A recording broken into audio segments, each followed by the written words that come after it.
LoveLore Library. Chapter 235. Master. Huzi looked at Pang Xiao worriedly. After so many years, this was the first time he saw him in such a state. He couldn't tell what was wrong, but he could feel that Pang Xiao's mood was not right. Master, it's easy for me to contact Master Zhong and ask 4th Miss for her opinion, but what about 4th Miss's safety in the palace? The new emperor doesn't allow 4th Miss to bring her trusted aides, so Ji Yun definitely can't go with her. What if the new emperor is like his incapable father and wants to harm 4th Miss? Pang Xiao frowned and said in a low voice, blockhead means that her injuries are not light. Mu Jinghu nodded. Pang Xiao sighed and said, she is a smart person. At this time, she will definitely use the trick of injuring herself to avoid getting close to the new emperor. The new emperor is a scholar and sincerely loves her. He will definitely want to spend the rest of his life with her. He won't do anything to a sick person. And the time she has gained from falling ill is enough for me to operate. At this point, Pang Xiao sat down dejectedly on the only undamaged round chair and sighed again. Actually, blockhead is right. I am selfish. Mu Jinghu held the broken teapot in his hand and squatted on the ground to look at Pang Xiao. Huzi also looked at him, wanting to say something but hesitated. Even if she wants to be the empress, I still want to take her for myself. So I will never let her be the empress. Family Qin can't go against the decree, so I can only let the new emperor give up. Huzi nodded. He always knew that Pang Xiao was thoughtful and far-sighted, so it was not strange that he could quickly analyze the situation and come up with countermeasures when he was angry. Mu Jinghu snorted and said, what a fox. Actually, your wife is a good match for you. You didn't see how she looked when she was scheming against those assassins. I was so scared that I thought she was possessed by a fox. You two foxes are a perfect match. I'm waiting to see how you two plot against each other after you get married. Humph. Pang Xiao knew that Qin Yining was very resourceful. When she heard Mu Jinghu's words, she could imagine the wise and cunning look in her eyes as she plotted. As long as he thought of her, his mood relaxed. Seeing that Pang Xiao had finally returned to normal, Huzi breathed a sigh of relief and said, Master, are you planning to teach Prince Ning a lesson? We have to teach them a lesson, but we also have to pretend that we are tired. When they have a taste of the power of our tiger army and their soldiers are scared out of their wits, half of my plan will have succeeded. What about the other half? Pang Xiao called Huzi to his side and said in a low voice, after you ask Sister Yi for her opinion, you will stay in the city. When the news of the fierce battle between the Tiger Army and the Yen Army spreads, I will order people to announce a temporary truce in front of the two armies. When the time comes, you will be like this. Pang Xiao whispered a few words in Huzi's ear. Huzi's eyes brightened as he listened. He nodded repeatedly, what a brilliant plan. All right, I will go into the city now. Seeing that they had made up their minds, Mu Jinghu also stood up. Pang Xiao personally sent the two of them out of the camp. Only then did he call a few generals to discuss the important matter. The next day, Huzi disguised himself and hid in a hookah lounge in the city. He asked for a single room and lay on the bed to catch up on sleep. Because Mu Jinghu was an unfamiliar face, no one would suspect him. He took on the task of delivering a letter to Master Zhong and asked him to meet him at the hookah lounge. When Master Zhong heard that Pang Xiao's men were coming, he did not dare to delay. He put aside his work and accepted the invitation. Mu Jinghu was worried that their conversation would be overheard, so he stayed outside to guard and left the room for the two of them. When Master Zhong saw Huzi, he was not as anxious as when he first came. He clasped his hands behind his back and snorted, now you finally remember. What were you doing earlier? Huzi had just woken up and was still in a daze. He did not expect to be scolded by Master Zhong. He was a little confused. However, Huzi's answer was still very loyal to his master. Please calm down. As you know, we are outside the city and it is very difficult for us to deliver messages. Didn't we just receive the news? Master immediately ordered me to come into the city. Master Zhong snorted again and sat down boldly. What are you doing here at this time? Seeing that our boss's young miss is going to be the empress, are you anxious?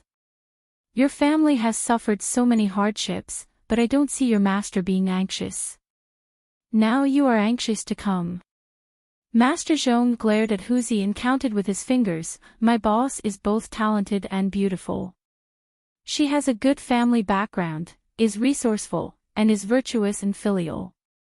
In this old man's opinion, there is no other girl as good as her in this world. With her status, isn't she more than qualified to be the empress? In addition, our new emperor is young and promising, and he is devoted to my boss. I think it would be great for my boss to be the empress.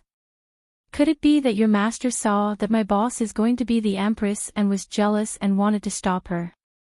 Let me tell you, my young miss has a good temper, but this old man will not comply. When Huzi heard Master Zhong's words, how could he not tell that he was sulking? The family Qin had suffered such a disaster, but Wang Yi was far away and had to stay in the military camp. He couldn't do anything. He sent someone to rescue them, but it was too late, causing the family Qin to lose so many people. Looking at it now, even Master Zhong, an outsider, was full of resentment. As the person involved, Qin Yining might think differently. Huzi silently broke out in a cold sweat for his master. In front of outsiders, his master was the perfect example of a domineering tyrant, but in front of Qin Yining, he was like a tiger that immediately turned into a cat. He couldn't be fierce at all. With his master's temperament, he already felt guilty that he couldn't protect his family Qin. In addition, he was the general of an enemy country, and there were all kinds of rotten things happening in Dezhou. Huzi really felt that even if Wang Yi felt inferior, it was understandable. Huzi didn't dare to add fuel to the fire. He hurriedly smiled and said, "Head shopkeeper, you can say things out of anger, but you must not let your emotions affect your decisions and delay a pair of lovers. You also know that my master is devoted to your young lady, and he has never been so attentive to her. If he didn't treat her with sincerity, why would someone like my master make himself like a pancake, frying it in the Dian after the Zhou dynasty?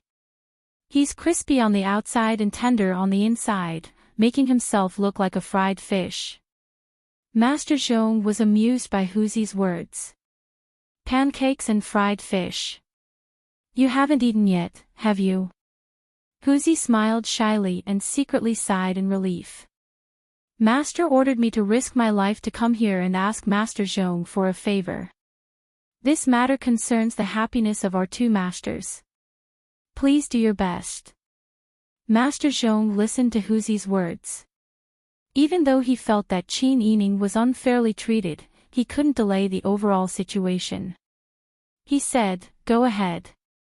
Huzi and Master Zhong lowered their voices and discussed for a long time. After the two of them agreed on a plan, Master Zhong hurriedly went to handle the matter. That afternoon, a group of palace maids came to change the decorations and potted plants in the main hall of Jade Palace. At this time, Qin Yining had just taken his medicine. He was holding air by and leaning on the couch in a daze. When he looked up, he saw Ji Yun wearing palace-made clothes and holding a bouquet of lilies. She walked in with a smile and bowed to Xingyu and Fu Shui. Chapter 236. Ji Yunqing was an outstanding beauty who could make anyone's eyes light up. However, she had specially dressed herself up today. Her face was painted a dark yellow, and there were 2 tattoos on the bridge of her nose and cheeks. In addition, she deliberately lowered her eyes, so she didn't attract Xingyu and Fu Shui's attention. Xingyu was just about to get the vase when Qin Yining said, "Is it a lily? Let me see." Xingyu and Fu Shui hurriedly took it. How could they give this opportunity to others? But Ji-Yun was one step faster. She raised her hands and bowed to offer the vase. Airbai, who was in Qin Yining's arms, recognized Ji-Yun. It immediately sat up on her stomach and stared at Ji-Yun with its big watery eyes. Qin Yining used his left hand to fiddle with the lily petals and said with a smile, "I like lilies the most. It's hard on you. This servant doesn't dare to take the credit. The emperor knows that Miss likes it, so he specially ordered us to prepare it. Look, even the vase was specially chosen by the emperor. He said that Miss doesn't like it too gaudy, so he chose this white porcelain one." As Ji-Yun spoke, she quickly looked up at Qin Yining. Qin Yining seemed to be energized by the flowers he liked. He wasn't as dispirited as before. He nodded with a smile and said, "I know. You did a good job. Put the flowers here." "Yes." Ji-Yun followed Qin Yining's signal and put the vase on the small table next to Qin Yining's couch. Then she bowed and left. Xingyu and Fu Shui didn't notice the unfamiliar palace maid at all. They only wanted to flatter Miss Qin by saying that she liked lilies. But before they could think of a suitable one, Qin Yining said, "I'm tired. You can leave." That one sentence made them swallow the words they had yet to say. They were not Qin Yining's trusted aides. Even if they wanted to curry favor with Qin Yining, they could not expect Qin Yining to get close to them in a few days. Therefore, they could only respectfully bow and leave. Qin Yining was still leaning on the couch, fiddling with the flowers close to him, as if trying to figure out a better way to plant them. After everyone had left, she quickly scanned her surroundings and the window. Seeing that no one was watching, she immediately put down Airbai and carefully inspected the vase. Ji-Yun would not enter the palace rashly. For her to disguise herself like this, she must have a message to pass on. Qin Yining had given her a hint just now. Therefore, Qin Yining first rummaged through the vase. When she didn't find anything, she checked the bottom of the vase. Finally, she found a small hole at the bottom of the vase. She probed with her little finger and found a note inside. Qin Yining's heart was pounding. He hurriedly took out the note and hid it in his handkerchief. He then put the bouquet back into its original position. She lay on the couch and rested for a moment. After confirming that no one was watching them, she quickly unfolded the note to read it. There were only 5 simple words written on it: "Ya will be out of stock within a few days." Qin Yining quickly rolled the note into a small ball and hid it well. She planned to destroy it when she lit the lantern. Then, she began to ponder over these 5 words. Yao must be referring to Pang Xiao. When they first met, he used his mother's surname. What did it mean by out of stock within a few days? When Pang Xiao had first met her, he had considered himself a merchant. Yao Gongzi was a businessman. If a businessman ran out of stock, that meant that there was no business to do. However, the real Pang Xiao was a marshal who led troops to war. Qin Yining immediately understood.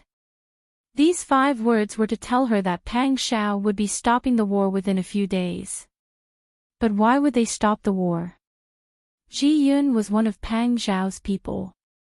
She thought of all sorts of ways to sneak into the palace and passed on the news that Pang Xiao would be stopping the war within a few days. What did that mean? She suggested that her father tell Pang Xiao that the Yuqi Yan intended to make her the empress after she entered the palace. She wanted Pang Xiao to help her think of a solution. Then, was the idea that Pang Xiao thought of to stop the war. But what did the front line stopping the war have to do with the emperor wanting to make her the empress? Qin Yining racked her brains but still couldn't understand Pang Xiao's intentions. However, the fact that he had replied so quickly made her heart calm down. She didn't dare to show helplessness and hesitation in front of her father. She had been lonely since she was young. She knew that she had to fight for what she wanted. She had to work hard for what she wanted. Even if no one helped her, she would still fight for it. However, now, Pang Xiao's message came. He wanted to let her know that she wasn't fighting alone. He wanted to let her know that he was also working hard to help her break free from the Yuqi Yan's control. This kind of reply made Qin Yining feel that her persistence wasn't in vain. Qin Yining smiled and her mood calmed down. Originally, her body was tired and she couldn't sleep. However, now that she had gotten rid of her worries, she quickly fell asleep. Yuqi Yan came to see her at noon. Seeing that she was sleeping soundly, he stood with his hands behind his back and quietly looked at her. He didn't want to wake her up at all. He looked at her for the time it took 2 sticks of incense to burn before touching her cheek and reluctantly leaving. The emperor's affectionate appearance shocked Zhao Mama, Xingyu, and the others. They respected Qin Yining even more and served him even more attentively. The next morning, Qin Yining asked during breakfast. As usual, he asked what was happening outside. Nanny Zhao didn't dare to be negligent. She said worriedly, Prince Ning was defeated yesterday. Those boorish men of the Zhou dynasty fought too fiercely. We had 350,000 men defending the city, but they used a trick to lure the enemy and killed several thousand men. Prince Ning was also injured. Hearing this news, Qin Yining couldn't help but frown and say, I didn't expect Prince Ning to be injured even though he is so brave. I've never seen people of the Zhou dynasty fight so hard outside the capital. Yes. Xingyu and Fu Shui were worried when they heard this. Prince Ning Wangyi has always been brave. He will definitely be able to defend the city. Qin Yining nodded. She thought of the 5 words from yesterday again. They were going to stop fighting in 3 days. Yesterday, Prince Ning was seriously injured. What did Pang Xiao want to do? Qin Yining pursed her lips and ate a mouthful of porridge quietly. Suddenly, an idea flashed in her mind. She understood immediately. It turned out that he wanted to use the war to force the Yuqi Yan to give up.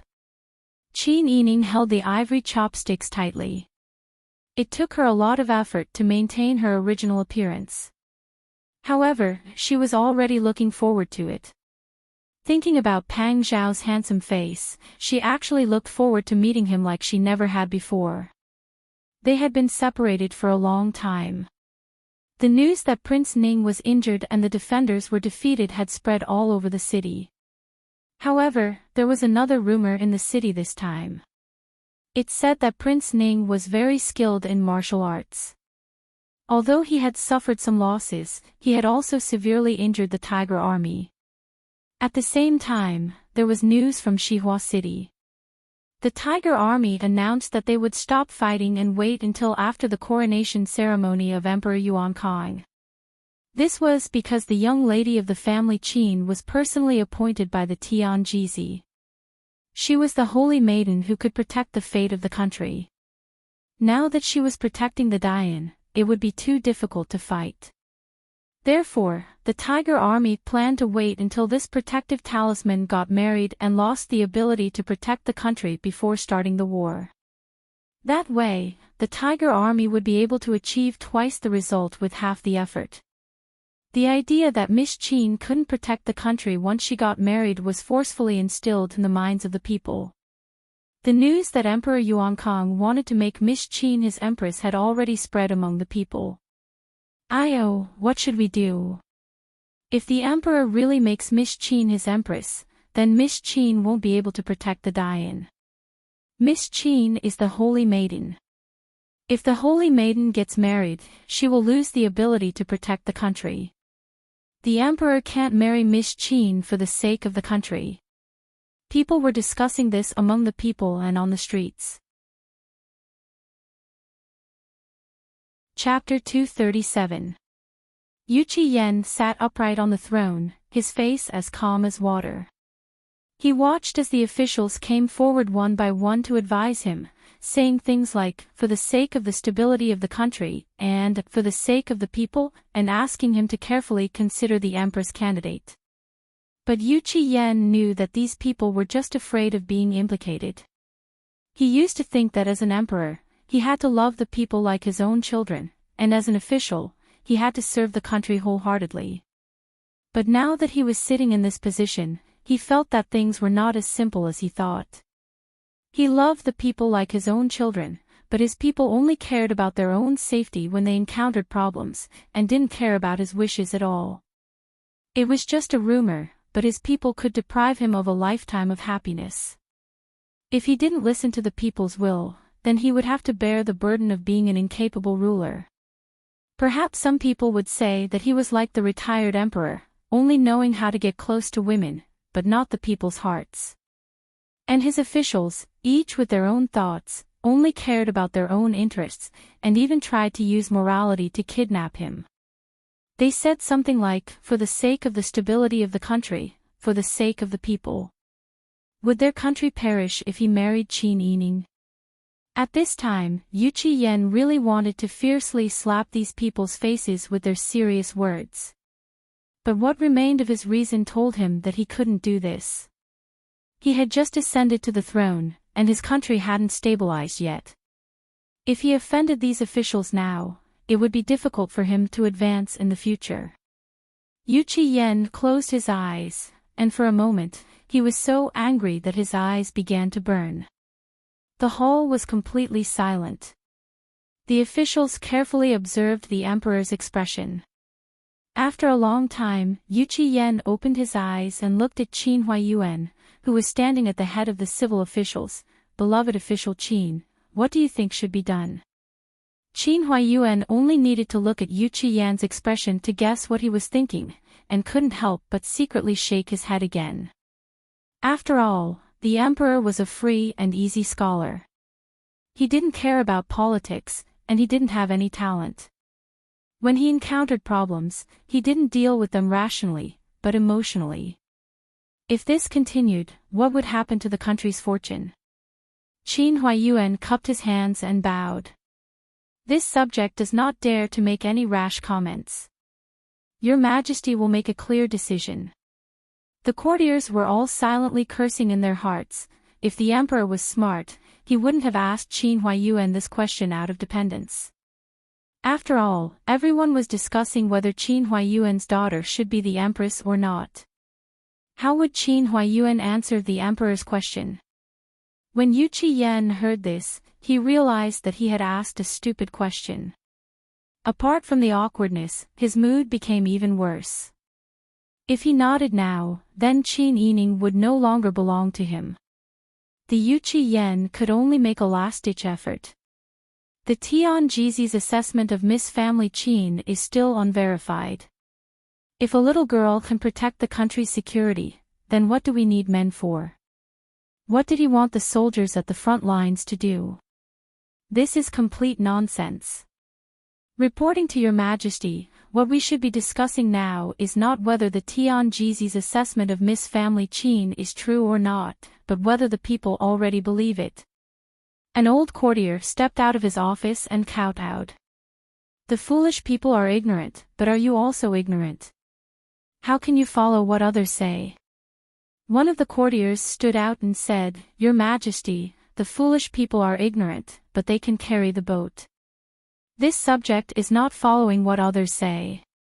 It is just that the Dian needs such a role to calm the people. This subject agrees. Your Majesty has just ascended to the throne. If you forcefully go against the will of the people, I'm afraid you will lose the support of the people. Yu Qiyan clenched his hands into fists. What, will I lose the support of the people if I marry a girl? The main point is that the rumors are spreading. Regardless of whether the rumors are true or not, the people believe it. Yu Qiyan stood up angrily. The one surnamed Feng said to stop the war temporarily, but he didn't say that as long as I don't marry Miss Family Qin, they won't continue the war. However, the people all believe that as long as Your Majesty doesn't marry Miss Family Qin, they will be safe. The veins on Yu Qiyan's forehead bulged. Fortunately, he still had a bit of reason left, so he didn't curse out loud on the spot. These were his subjects. They were so ignorant, so selfish, and so absurd. It turned out that ascending to the throne didn't mean freedom. Just the words, the people's wishes, were enough to turn into chains and fiercely bind him. I still need to think about this matter. Court is dismissed. Yu Qiyan no longer had any patience. He flicked his sleeves and left. The courtiers looked at each other in dismay. In the end, they could only shake their heads and sigh as they dispersed. Qin Huaiyuan looked in the direction of the emperor's departure and faintly sighed. In terms of methods, the emperor was much worse than Pang Zhishi. When faced with problems, Pang Zhishi could quickly think of countermeasures and had the ability to quickly execute them. The emperor, on the other hand, only knew how to get angry. If this continued, how could he be a match? When Qin Huaiyuan thought about the temperaments of the two emperors he had assisted, he felt a wave of powerlessness. Forget it, forget it. Let's just leave it like this. After court was dismissed, Yu Qiyan walked quickly to Jade Palace with a cold expression. Eunuch Lu led a group of palace servants and imperial bodyguards to follow behind from a distance. They were afraid that if they got too close, they would be affected by the emperor's anger. At this time in Jade Palace, Lin Shufei, who was also secondary concubine Lin when the new emperor was in seclusion, was in the courtyard lecturing the three harem beauties entering the palace this time. Although they were called harem beauties, everyone knew in their hearts that these three would be selected. Moreover, Qin Yining wanted to be the empress. Lin Shufei had adored Yu Qiyan for many years and had served him for many years. She had given her all, so how could she say that she didn't ask for anything in return? She had long heard that the new emperor was deeply in love with the Qin clan. The Qin clan could be considered an influential figure among the noble young ladies in the capital. She had wanted to meet them for a long time. Some people privately said that the emperor had come to visit the Qin clan on the day they entered the palace. He had forgotten about Madame Li and Madame Gu and only treated this one well. Lin Shufei endured for 2 days, but in the end, she couldn't endure it any longer. Today, she happened to have passed by Jade Palace, so she brought people in to take a look.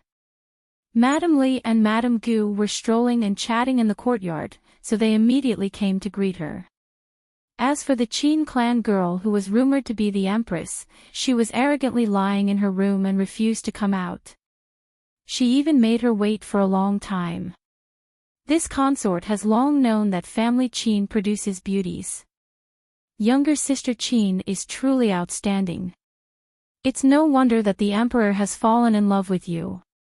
Lin Shufei was in her early 20s. She had a well-developed figure and a charming voice. She wore a silver-red jacket with a rose-red pomegranate skirt and a light yellow muslin shawl. She fanned herself with a round fan. As she spoke, she stretched out her jade-like hand that was wearing a 3-inch golden armor to lift Qin Yining's chin. Qin Yining frowned uncomfortably, but she didn't avoid it. She only knelt properly and said, "Nyang Nyang is as beautiful as a flower." This subject doesn't dare to receive such praise from Nyang Nyang. That's right. You don't dare. Lin Shufei fanned herself and sneered, "You don't dare to receive praise, but you dare to lie in bed and make this consort wait for you to come out and greet me." Qin Yining kowtowed and said, "Nyang Nyang, please calm your anger. Because this subject is ill, this subject woke up with a fever this morning. My body felt unwell, so I was lazy and slept a little longer. When I heard that Nyang Nyang had graced me with your presence, I hurriedly got up. I didn't dare to be too sloppy and disturb Nyang Nyang, so I tidied up a little and was late. Please forgive this subject's negligence." Younger sister's voice is really pleasant to hear. If you say a few more words, this consort will listen to you like I'm listening to a bird chirping. Lin Shufei covered her mouth with her round fan and laughed. Qin Yining sighed in her heart. She hadn't even entered the palace yet, but she was already being treated like this. Was the palace a place for people to stay? Chapter 238. Lin Shufei looked down at the woman kneeling in front of her. The jealousy in her eyes could not be concealed. It was this woman that had seduced the emperor's heart and eyes. She had made the emperor disregard her many years of service. Even if he wanted to confer the title of empress, he had to surpass her. She admitted that her family background was not as good as hers. But so what? This was not a reason for her to yield. In terms of deep feelings and understanding of the emperor, who could compare to her? What crime has Qin Mimi committed? Don't say it like this. It's as if this consort has done something to you. Lin Shufei did not allow Qin Yining to rise. Instead, she gently fanned herself and paced back and forth. I heard that Mimi grew up in the mountains. Have you ever studied? Qin Yining opened her mouth and chose to remain silent. In any case, Lin Shufei did not really want to ask her. She just wanted to humiliate her. As expected, Lin Shufei did not give her a chance to reply and said, "Our emperor is well read. When he was 7, he could compose poems.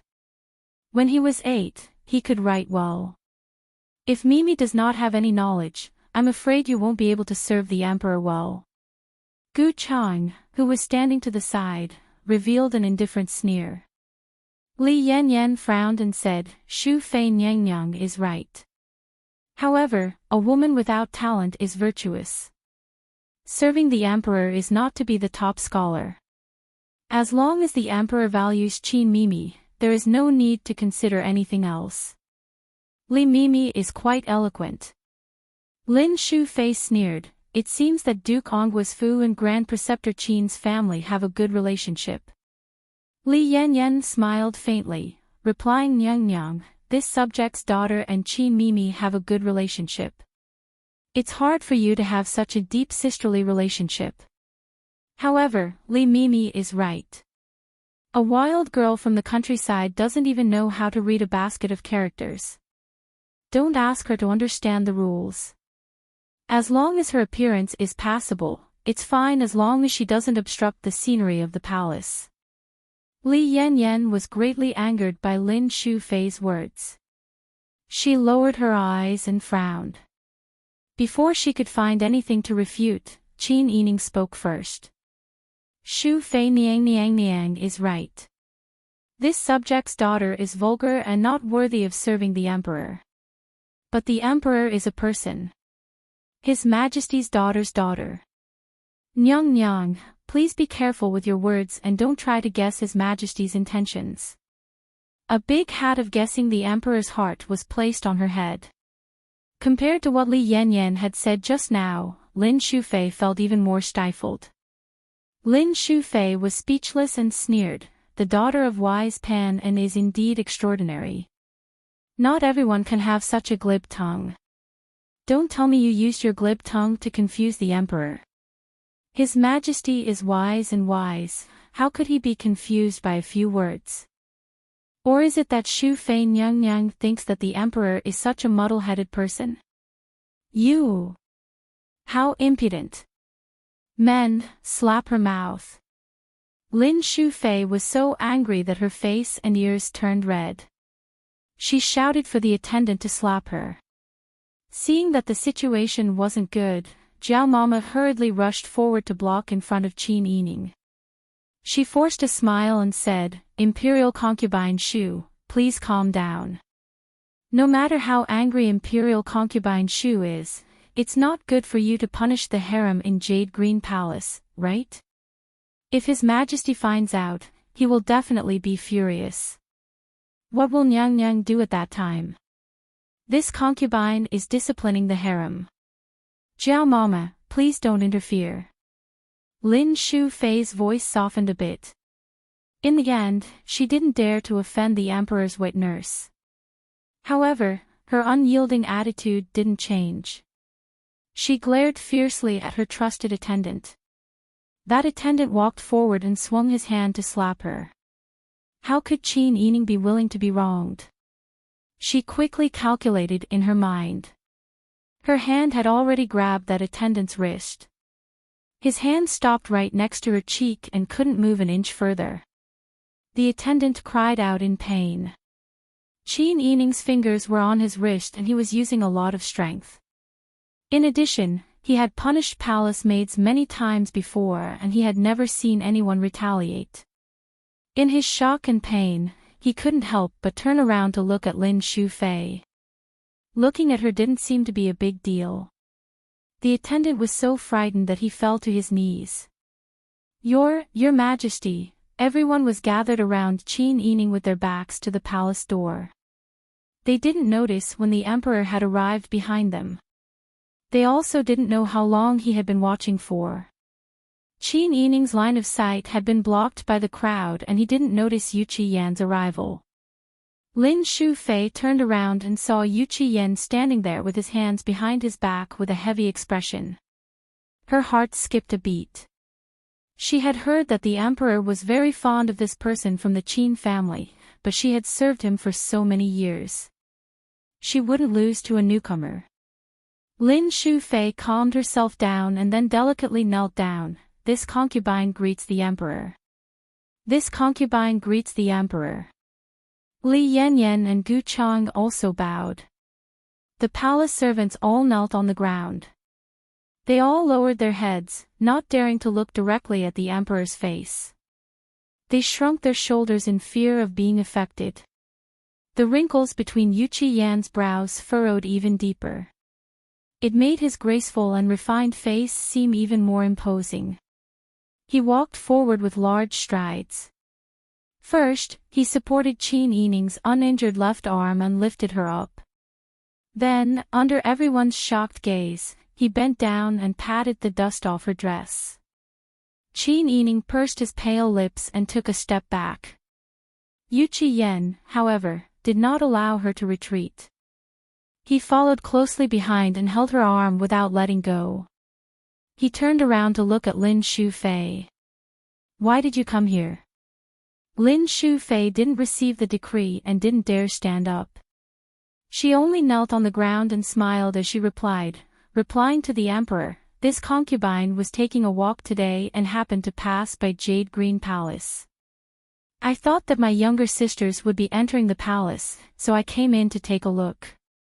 Yu Qiyan asked, what did she do wrong for you to have the palace servants hit her? Lin Shufei quickly said, she doesn't understand etiquette and treated this concubine poorly. This concubine only wanted to teach her etiquette. Teach her etiquette. So you insulted her and also insulted this one's important minister and this one's teacher?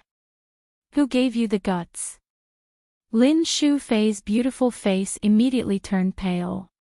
She bowed with a pale face and said, Emperor, please forgive this concubine only, you, slap yourself 30 times. After you're done, go home and reflect on your mistakes. Without this one's decree, you're not allowed to take half a step out. Do you understand? Lin Shufei raised her head in shock and looked at Yu Qiyan in a daze. Emperor. This was making it so that she wouldn't have a place to stand in the future. Lin Shufei looked at Li Yanyan and Gu Chang on the side for help. But the two of them were so scared by the emperor's anger that they didn't dare speak. Yu Qiyan didn't forget to add, just kneel here and hit. Lin Shufei's face was pale white. Her pleading gaze finally fell on Qin Yining. She thought that since they would be living in the same palace in the future, they would see each other frequently. She should at least leave some face for her to meet in the future, right? But Qin Yining did not speak and just calmly looked at her. Lin Shufei took off the pure gold armor on her hands. Her beautiful eyes were filled with tears. She bit her lip and slapped herself in an aggrieved manner. Yu Qiyan coldly said, too light. Lin Shufei no longer had any hope. She closed her eyes and gritted her teeth. Her hands slapped left and right. The sound of the slaps was very clear and her face quickly turned red. The 30 slaps were quickly finished. Lin Shufei's hair was tied up and her face was covered in tears. She bowed her head to the ground and then retreated. She ran away as if she didn't have the face to see anyone. Chapter 239. Yu Qian left in a hurry, and the strength she used to hold her wrist was also very strong, causing her wrist to turn red. Qin Yining didn't even frown as she followed him into the main hall. Li Yanyan and Gu Chang both let out a sigh of relief and were helped up by their personal maidservants and palace servants.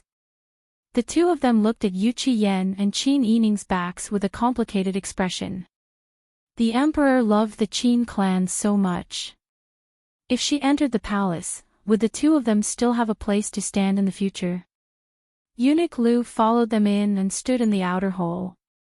Zhao Momo hurriedly brought Xiao Ningzi and Xiao Yangzi to close the door and stood guard outside the hall. Li Yanyan and Gu Chang also brought their respective palace servants back to the side hall, not daring to peek at the emperor's words. In the main hall, Yu Qian pulled her arm and strode into the inner room. He forcefully swung his arm and threw Qin Yining onto the bed. Why are you doing this to Zhen? This woman had someone else in her heart, not him. He didn't believe that Pang Xiao, that evil embryo, would so coincidentally propose a ceasefire, nor did he believe that the rumors in the city would coincidentally rise at this time. He knew that Qin Yining was a very intelligent woman. He also knew that her maternal grandmother was the head of the Qin Tian alliance.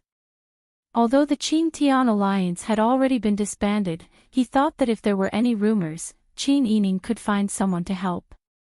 She must have colluded with Pang Zhishi to set up this trap and used the public's voices to force him to let go. On the way here, he was so angry that he wanted to strangle her to death. But when he saw her being bullied, he couldn't help but stand up for her. Yu Qian began to feel disdain for himself. Why are you doing this to me? Yu Qian no longer called himself Jin and roared angrily, could it be that you can't feel my sincerity towards you at all? Qin Yining knew that Pang Xiao had succeeded. She clutched her shoulder, which was hurting from the shock, and slowly knelt down. Your Majesty, please quell your anger. How am I supposed to calm down after what you've done? Yu Qian's eyes were red. He grabbed her left hand and lifted her up, trapping her in front of him. He stared into her eyes and gnashed his teeth. Do you hate me that much?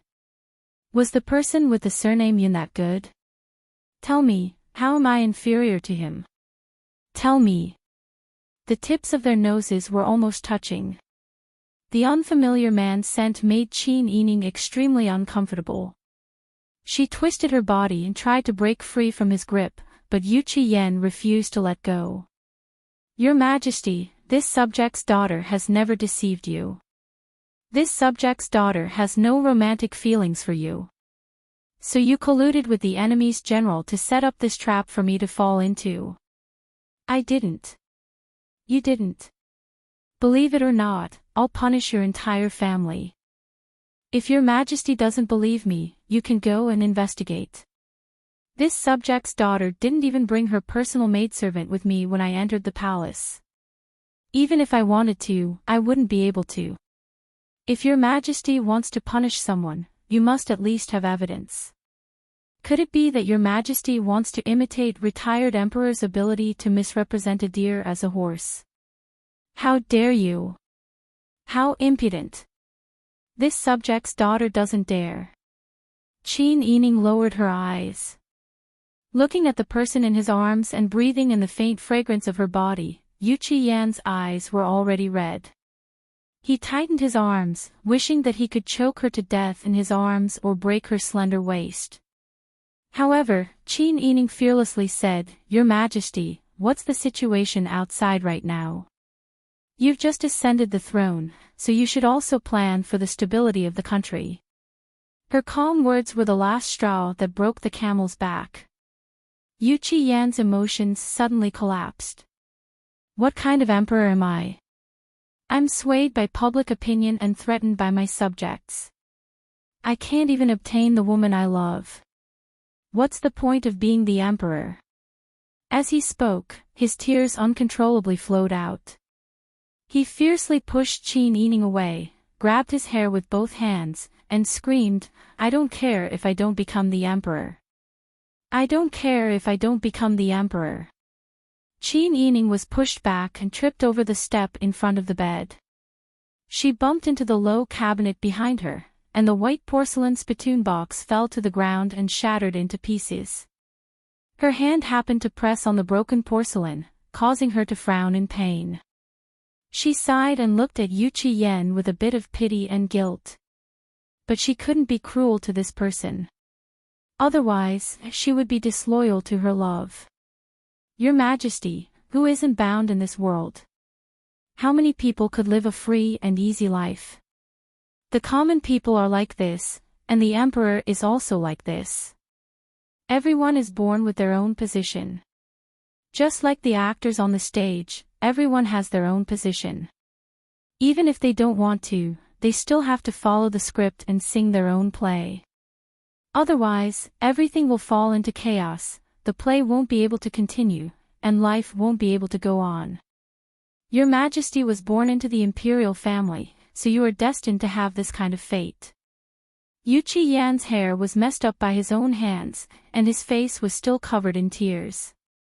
After being stunned for a moment, he suddenly laughed mockingly. That's right, everyone has their own position. Zhen is the emperor, and you are a subject. Zhen is bound, and so are you. All right, Zhen will comply with the will of the people. Since you are the holy maiden who can protect the fate of the country, you will lose your marriage. Then Zhen will grant you your wish, and confer upon you the title of Daoist Master Xuanzu. Zhen will bestow upon you the imperial side courtyard, and bestow upon you 100 Daoist nuns to be your disciples. From today onwards, you will fulfill the will of the people and pray for the country. Qin Yining was stunned for a moment, then calmly knelt down properly. Xuanzu thanks your Majesty for the conferment. Ha, ha. Yu Qiyan broke into laughter. Zhen can't have it, and I definitely won't let anyone else have it. Little Lu.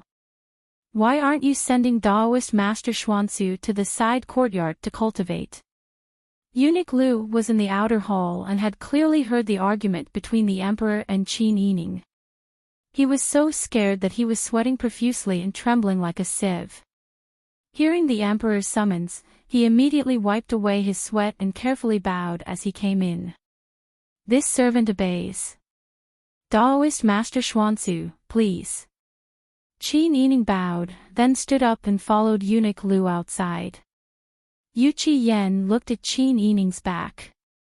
Before they walked out of the hall, he couldn't help but say, first, ask the imperial physician to bandage Xuanzu's hand. Her hand is injured. Qin Yining's footsteps paused, his heart trembling. He closed his eyes but didn't turn back. Eunuch Lu's heart ached, and he hurriedly said, yes, this servant will go immediately. How was it that the emperor didn't like Miss Qin? He clearly doted on her to the bone. It was just that due to worldly affairs, he had no choice but to let her cultivate with her hair. Eunuch Lu's nose ached, and his tears flowed down. He wiped his tears and left the main hall with Qin Yining. Outside, Nanny Jiao, Xingyu, and Fu Shui were all frightened. Looking at her back, Yu Qiyan's eyes filled with tears again. He raised his head and tried to control his tears, but they flowed down the corners of his eyes and into his temples. It was itchy and cold, just like his heart for her. What? You said, Sister Yi was forced to become a nun. The old madam stood up, and the teacup in her hand fell to the ground. The Sun Clan's eyes widened in shock. How could this be? Qin Huayuan's face was as calm as water, and he didn't say a word. Second master said dejectedly, the emperor wanted to marry Sister Yi to be the empress, but there were rumors outside.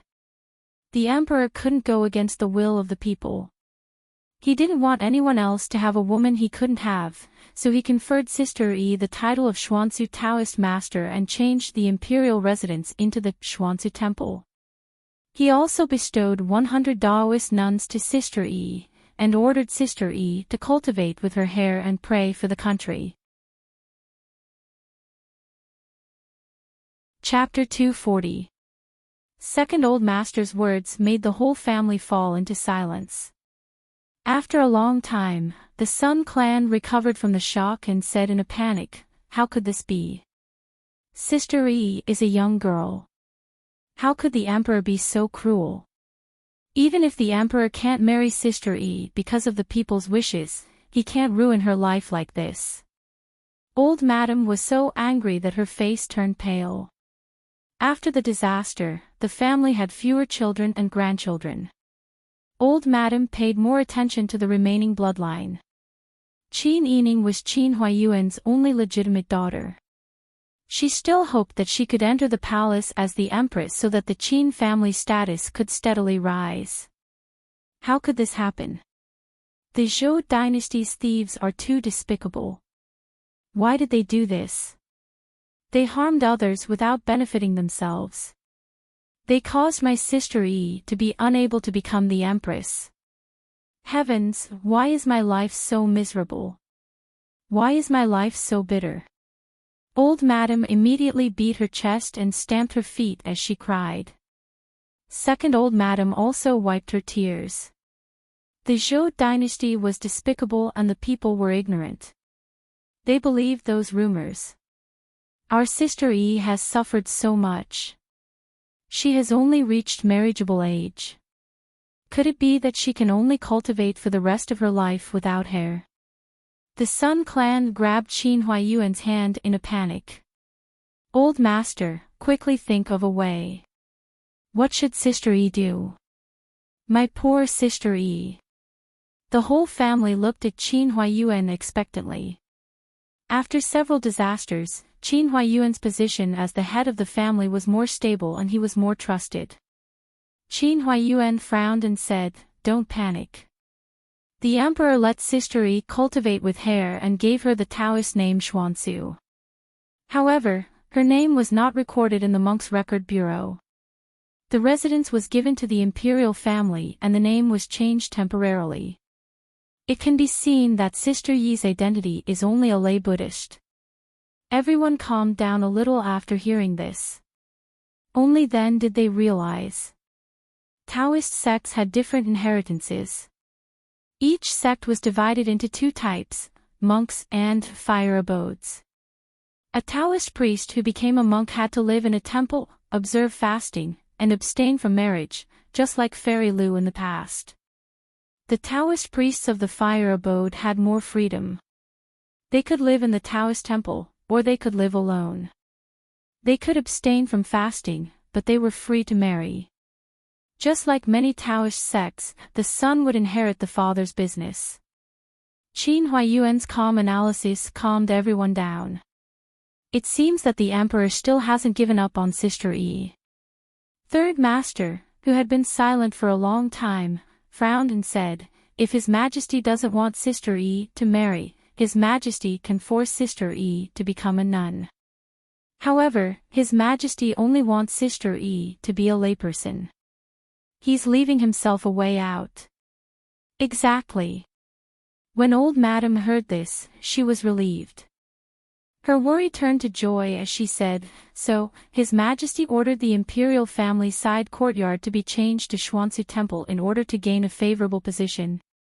So His Majesty has feelings for our family's Sister Yi, but he has no choice because of the wishes of the people." Qin Huayuan wasn't as happy as Old Madam. This isn't a good thing. If His Majesty really has his way, what will Sister Yi become? She will cultivate as a layperson, but secretly become His Majesty's concubine. How can I, Qin Meng's daughter, be treated like this? Sun Clan's daughter gnashed her teeth and said with red eyes, Isn't His Majesty afraid that people will be bitterly disappointed by his actions? He clearly hasn't given up on his evil intentions. Eldest daughter-in-law, be careful with your words. Old Madam sternly reprimanded Sun Clan. How can you talk about His Majesty like this? Sun Clan's daughter didn't back down. Our legitimate daughter is being forced to be a concubine. Can't I, as her mother, be angry? You silly daughter-in-law, Old Madam pulled Sun Clan's daughter's hand and patted it. Think about it, that's His Majesty we're talking about. Now that His Majesty has been forced to issue this kind of decree, our family's sister has been greatly wronged. His Majesty will definitely feel guilty towards our family and will definitely think of a way to make up for it when the time comes. Our family has suffered so many disasters, and Brother Meng can be said to have experienced great ups and downs. Now that he finally has a chance to turn things around, this is clearly a good thing. Second Madam lowered her eyes and didn't comment. Her thoughts were similar to Old Madam's. However, to put it bluntly, they were doing this to curry favor with His Majesty. In order to obtain His Majesty's apology and compensation, they tacitly agreed to let the family Qin's daughter be His Majesty's concubine. Even parents would feel sorry for their daughter if they said this, let alone relatives like them. Only the Dowager Duchess would be able to make such a request. Third Master had never been favored by Old Madam and had also experienced the pain of losing his wife and son. Now, it could be said that he already had a lot of objections to Yuchi family's rule. When he heard Old Madam's words, he immediately said in dissatisfaction, Mother's words are inappropriate. Our family's sister is the daughter and eldest brother's only bloodline. Being His Majesty's concubine is also a lowly status. This is too much of a bully. Moreover, eldest brother has risen and fallen in the imperial court for many years and has a high status. Could it be that he still needs to rely on selling his daughter to stabilize his position? Second Master also nodded. If his daughter was asked to do this kind of thing, not to mention a daughter, he wouldn't be willing even if she was a concubine's daughter. Old Madam was so angry that her complexion turned pale. She argued forcefully, as the family Qin's daughter, the family normally provides for her. Because of her existence, we also suffered a disaster. Now that she can work for the family, shouldn't she do it? When everyone heard this, they all looked at Old Madam and then looked at Qin Huayuan and the Sun Clan's expressions. The Sun Clan was furious. Just as they were about to speak, Qin Huayuan waved his hand and stopped them. Qin Huayuan said with a heavy expression, This son understands Mother's words. Mother, are you blaming Sister Yi? But you have to know that today is a chaotic time.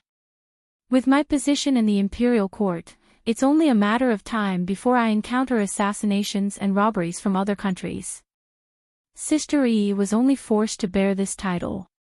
Before, there were people from Dezhou. In the future, it's hard to guarantee that there won't be people from Taitan. Perhaps Goguryeo and will also interfere. Don't tell me that every time there is an assassination attempt, as long as outsiders say it's for one of our family's members, then who is to blame? Brother Meng, in the end, I'm useless and implicated the entire family. In the past, we shared riches and honor, but now we share trials and tribulations. Eldest brother, don't say that. Third Master anxiously said, This matter can't be blamed on anyone. If you want to blame someone, then blame Zhou's emperor. Dowager Duchess's face and ears turned red. She didn't expect Qin Huayuan to say such a thing. Qin Huayuan said, I will think of a way to resolve Sister Yi's matter. If Mother wants Sister Yi to serve His Majesty without knowing why, then she's blaming this son for bringing disaster to the family. If that's the case, then this son doesn't dare to implicate the family anymore. I can only take my wife and daughter and move out. As long as the parents were here, the family wouldn't split. Therefore, Qin Huayuan, who couldn't bear it anymore, said that he would move out and didn't mention the division of property. This didn't violate etiquette or filial piety. However, saying it out loud was no different from splitting up the family. Eldest brother. Second master and third master were both anxious. Second madam and Mammy Chin were also very surprised. They didn't expect Qin Huayuan to say such words in a fit of anger because of Qin Yining. Dowager Duchess was angry and ashamed. She slammed the table and said, "Fine, fine. You don't care about anything for your daughter. I don't care anymore. I don't care about your matters anymore." Although she was furious, she also took a step back. Qin Huayuan's expression eased. He said, "Mother, don't worry. I won't let my daughter serve any man without knowing why, and I won't let her suffer any grievances."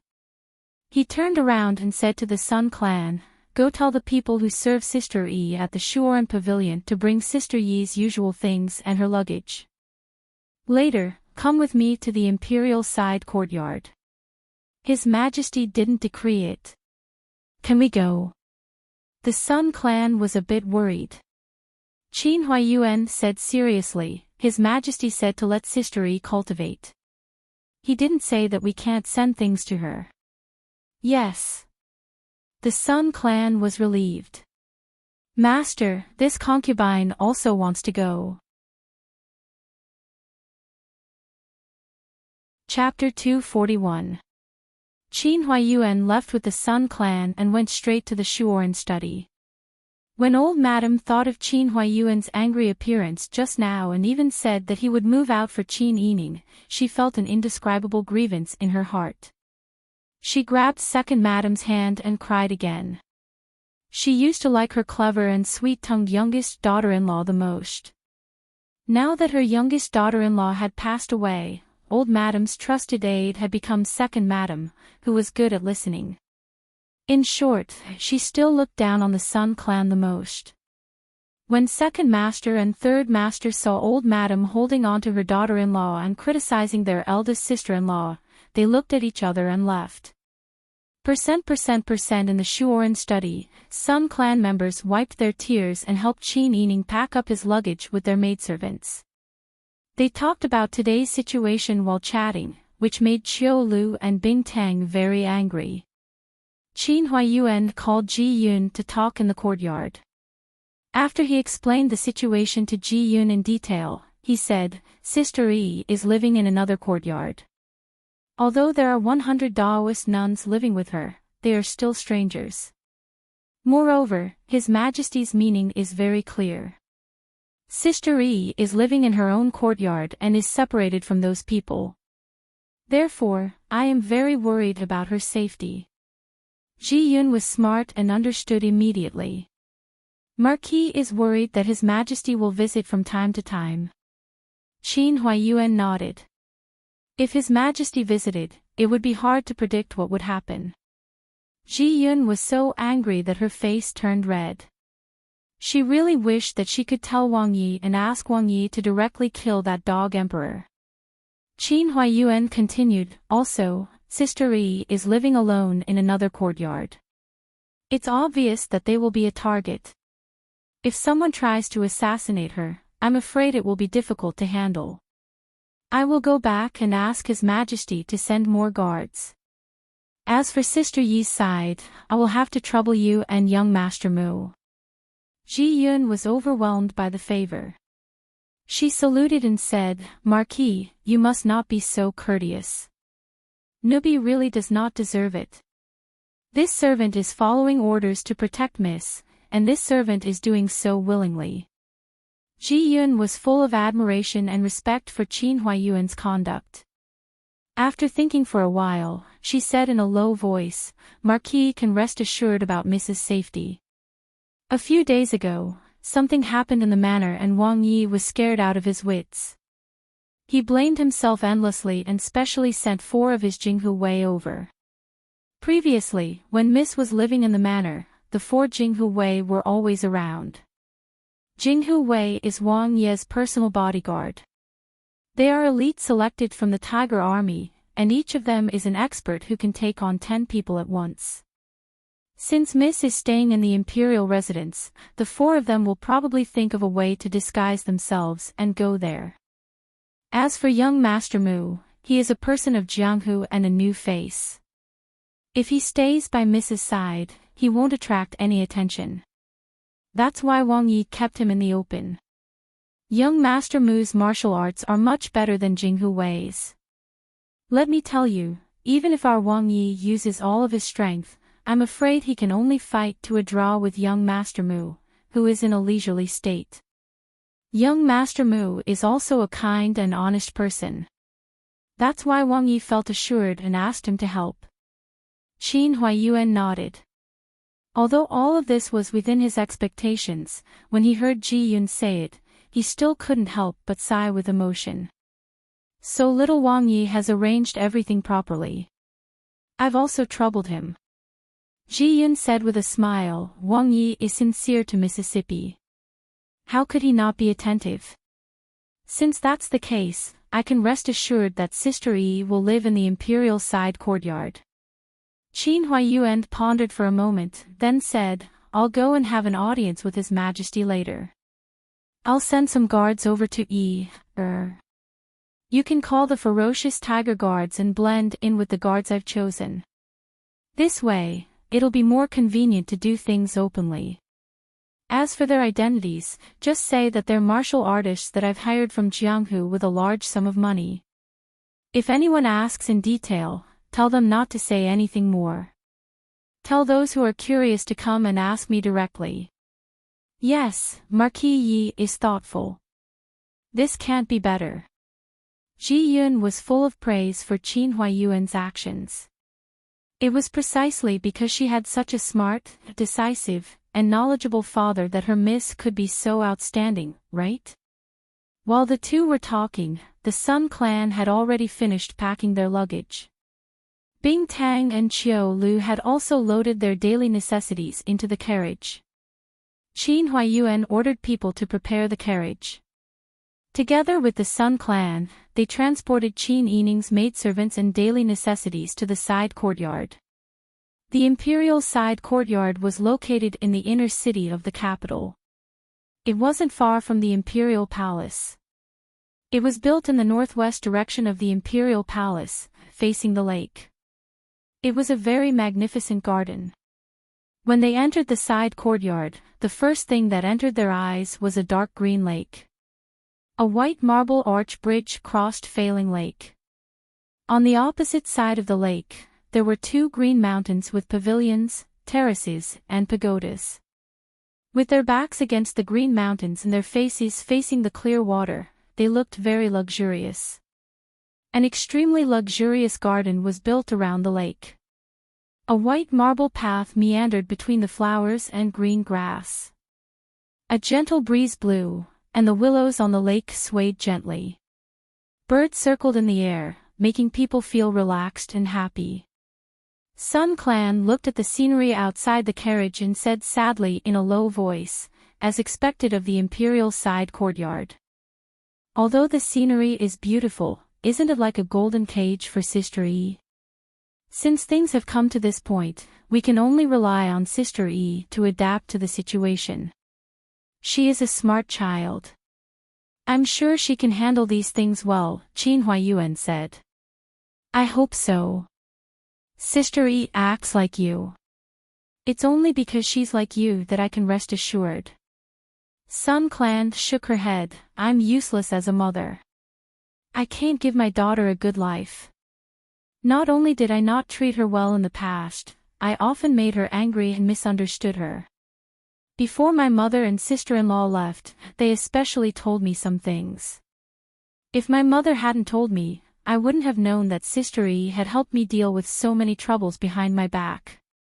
I'm really ashamed of this child. As Sun Clan spoke, tears rolled down her cheeks again. She hurriedly took out a handkerchief to wipe them away. Qin Huaiyuan sighed and comforted her. There's still a long way to go. This crisis will pass one day. We can only look forward to the future. Are you worried that you won't be able to treat this child well? Upon hearing this, Madame Sun sniffled and stopped crying. When they arrived at the luxurious pavilion, the group could clearly see the magnificence of the building. Not to mention 100 Taoist nuns, it could even accommodate 300 more. At this moment, there were already Taoist nuns walking around inside. There were also palace servants decorating the front hall, changing the hall into a Taoist temple. Everyone was busy in full swing. Qin Huaiyuan led the group to inform the head eunuch in charge. They bypassed the courtyard where the front hall was located and entered the Yin and Yang sect. After walking a section of the mountain path, they arrived at the rear courtyard that was already built on the mountain. The scenery here was very good. Because of the high elevation, the view was also very wide. Guards had been arranged in front of the rear courtyard. Ordinary people were not allowed to come up the mountain. As a result, Qin Huaiyuan had to spend a lot of effort to persuade the guards to let them pass. The group of people entered the Chuehua gate and arrived at the courtyard. What they saw was a large and spacious white marble platform. Layers of purple flowers hung down from the flourishing wisteria, decorating the second floor of the palace behind it, making it look extremely luxurious. Qin Yining was dressed in white with a honey-colored jacket draped over her shoulders. She was sitting on a rocking chair with Bai in her arms. She leaned against the railing and looked at the scenery below. 2 palace maids and 2 eunuchs stood behind her, one on her left and one on her right. Sister Yi. Qin Huaiyuan saw his daughter's leisurely appearance and finally relaxed. He couldn't help but find it funny. Is the scenery here good? Hearing the sound, Qin Yining turned around and saw that her father and mother had come with her maidservant. She stood up happily. Although the joy in her eyes was about to overflow, she still saluted first in a steady manner. Chapter 242. The Sun clan saw that Qin Yining didn't come up to talk to her immediately. Looking at the servants behind her, they knew that it was not a good time. They could only squeeze out a smile and said, the Xuanzi temple was arranged by the emperor himself. It will be very popular. The news that the emperor obeyed the will of the people would spread throughout the world in less than half a day. At that time, the people would feel reassured and praise the emperor more. They would also be more convinced of the Xuanzi temple. As soon as she thought of Qin Huaiyuan's analysis at home, not only did the emperor use this matter to gain fame, but he was also able to detain Qin Yining in this golden cage, ready to take advantage of her at any time. Madame Sun felt indignant for her daughter. Qin Yining had already ordered Xingyu and Fu Shui. My servants are here. They have brought all my things. They can stay here and serve me from now on. You can also go back to the palace now. Xingyu, Fu Shui, Xiao Ningzi, and Xiao Yangzi all showed an expression of disbelief. They had never seen anyone who could directly drive away the servants sent here by the emperor. Answering Xuanzu Jinren, the emperor wants us servants to serve you. Qin Yining's lips curled into a cold smile. The emperor wants me to cultivate with my hair and have servants to serve me. Is this appropriate? Now that my family has sent people to accompany me, I don't need servants from the palace to serve me. If I want to cultivate here, I really don't need so many servants to serve me. If you are afraid that the emperor will blame you, you can tell the emperor that this is my order. She was already forced to live here. If she couldn't keep her trusted servants by her side and had to bring these outsiders instead, it would be too depressing. The 4 of them had all seen the emperor's love for Qin Yining. They had also seen how powerful this person was. She could make the emperor punish Lin Shufei, who had served her for many years, and make the emperor fly into a rage. However, the emperor couldn't bear to touch her. They couldn't afford to offend such a person. After thinking this through, the 4 of them bowed to Qin Huaiyuan, the Sun clan, and Qin Yining before leaving. Qin Yining smiled as he handed Bai over to Qiu Lu. He smiled and said, I can only live comfortably with all of you here. Go ahead and settle your luggage. I want to have a chat with my parents. Yes. Qiu Lu, Ji Yun, and Bing Tang carried their bags into the house. Qin Yining invited Qin Huaiyuan and the Sun clan to have tea in the main hall on the first floor of the attic. Seeing that there was no one else around, the Sun clan member held on to Qin Yining's hand as tears streamed down her face. She kept saying, "It's been hard on you, it's been hard on you." Qin Yining had suffered for several days in the palace. Not only did her body not recover, it had worsened. In addition, she had to deal with the emperor and those people in the palace. She was mentally and physically exhausted. Now that she heard the Sun clan's words, her heart ached and her tears almost fell. She blinked and forced her tears back. Then she smiled and said, "Mother, don't be sad for me. There's nothing to feel bad about. The current situation is like this. The fact that the emperor didn't kill me in a fit of anger is already the best outcome. As long as I can keep my life, the rest can be discussed at length." Seeing that Qin Yining's expression was the same calmness and ease as Qin Huaiyuan, the Sun clan member nodded emotionally. Qin Yining looked around and then ordered Ji Yun and the others, who had just finished packing and were coming downstairs, go stand guard outside and pay attention to the surroundings. Ji Yun, Bing Tang, and Qiu Lu knew that Qin Yining had something important to say to Qin Huaiyuan and the Sun clan, so they nodded and left. Qin Yining confirmed that no one was eavesdropping and then said in a low voice, "Father, I heard some things in the palace these past 2 days. I don't know if you've heard anything outside." "What things?" Qin Huaiyuan carefully thought about it, but he couldn't think of anything. Qin Yining said, "I heard the emperor's wet nurse, Jiao Mama, say that this year, the grain collected from various regions was sold off halfway by the emperor emeritus. The grain wasn't transported into the capital at all. Is there such a thing?" When Emperor Taizong founded the country, he introduced banknotes to replace the circulation of large amounts of gold and silver. This was used to reduce the loss of gold and silver during circulation. Therefore, banknotes were the most commonly used currency these years. However, due to the depreciation of banknotes, and the quality of banknotes directly affected the value of banknotes of the same denomination. Therefore, the imperial court's tax collection was conducted by collecting grain. For rich villages like Dian in the south, every time the tax collection came, the cargo ships carrying the tax grain would fill the port and the carriages would fill the capital.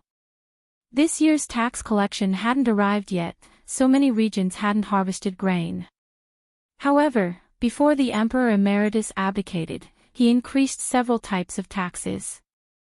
Not only did he exploit all the commoners and merchants near the capital, but he also increased the taxes on the commoners of the entire country. It could be imagined that this year's talisman water was so heavy, so the taxes on grain would definitely be more than before. Because of this year's natural and man-made disasters, the commoners would only be in more dire straits. Qin Yining heard Jiao Mama talking to Xingyu and the others in private. The emperor emeritus collected the taxes in advance and increased the taxes, and the collected grain was sold for money. Qin Huaiyuan was dumbfounded when he heard this. Chapter 243. Both of them were smart people. There was no need for words to be said. The meaning was already clear. They both understood what the Emperor Emeritus's so-called escape route might be. Although the Sun clan didn't understand much, she didn't care much about the court's affairs, so she just sat to the side. Qin Huaiyuan and Qin Yining chatted for a while before saying, "Father still has to enter the palace to meet the Emperor, so I won't stay any longer. You have to be well here." The Sun clan frowned with some reluctance. "Sister Yi, your injuries haven't healed yet. You must recuperate well. You're still young, so don't fall ill. If you lack anything, send someone back to tell me. Don't let yourself suffer. Mother, I know.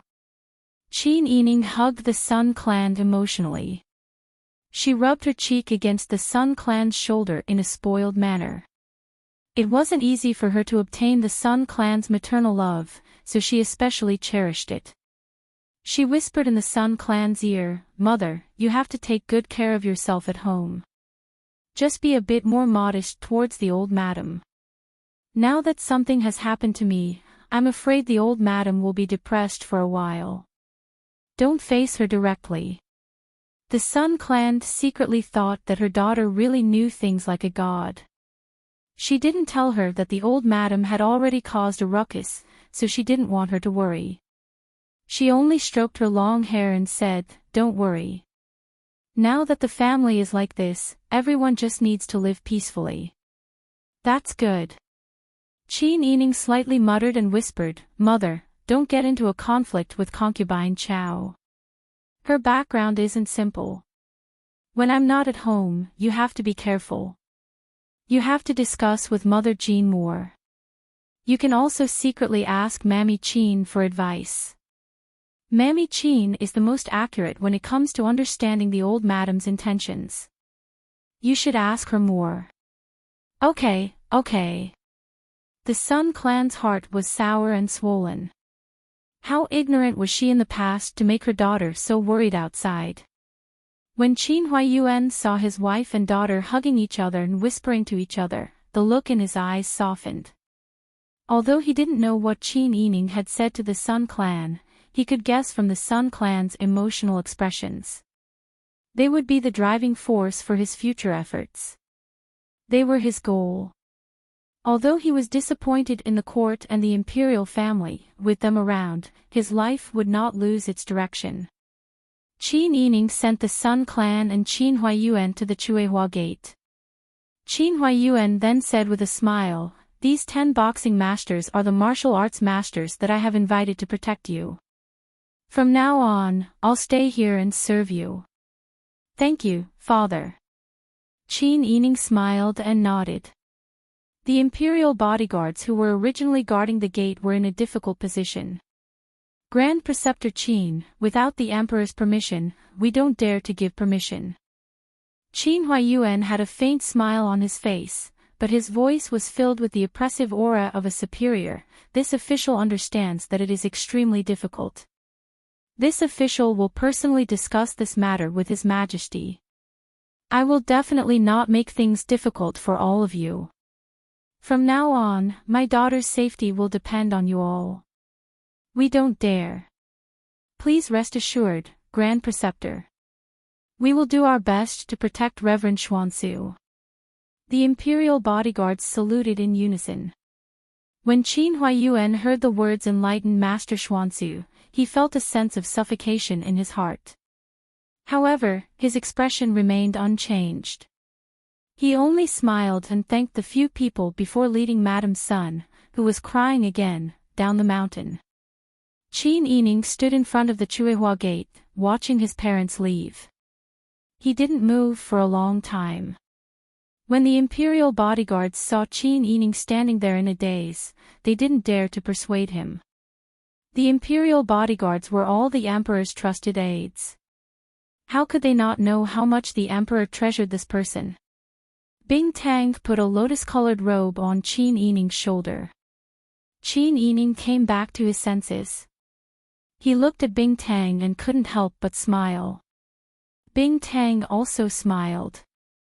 Mrs. Body hasn't recovered yet. Go rest for a while and let me take a look at your injuries. Okay. Although she was temporarily confined to this courtyard, the people around her were all her trusted aides.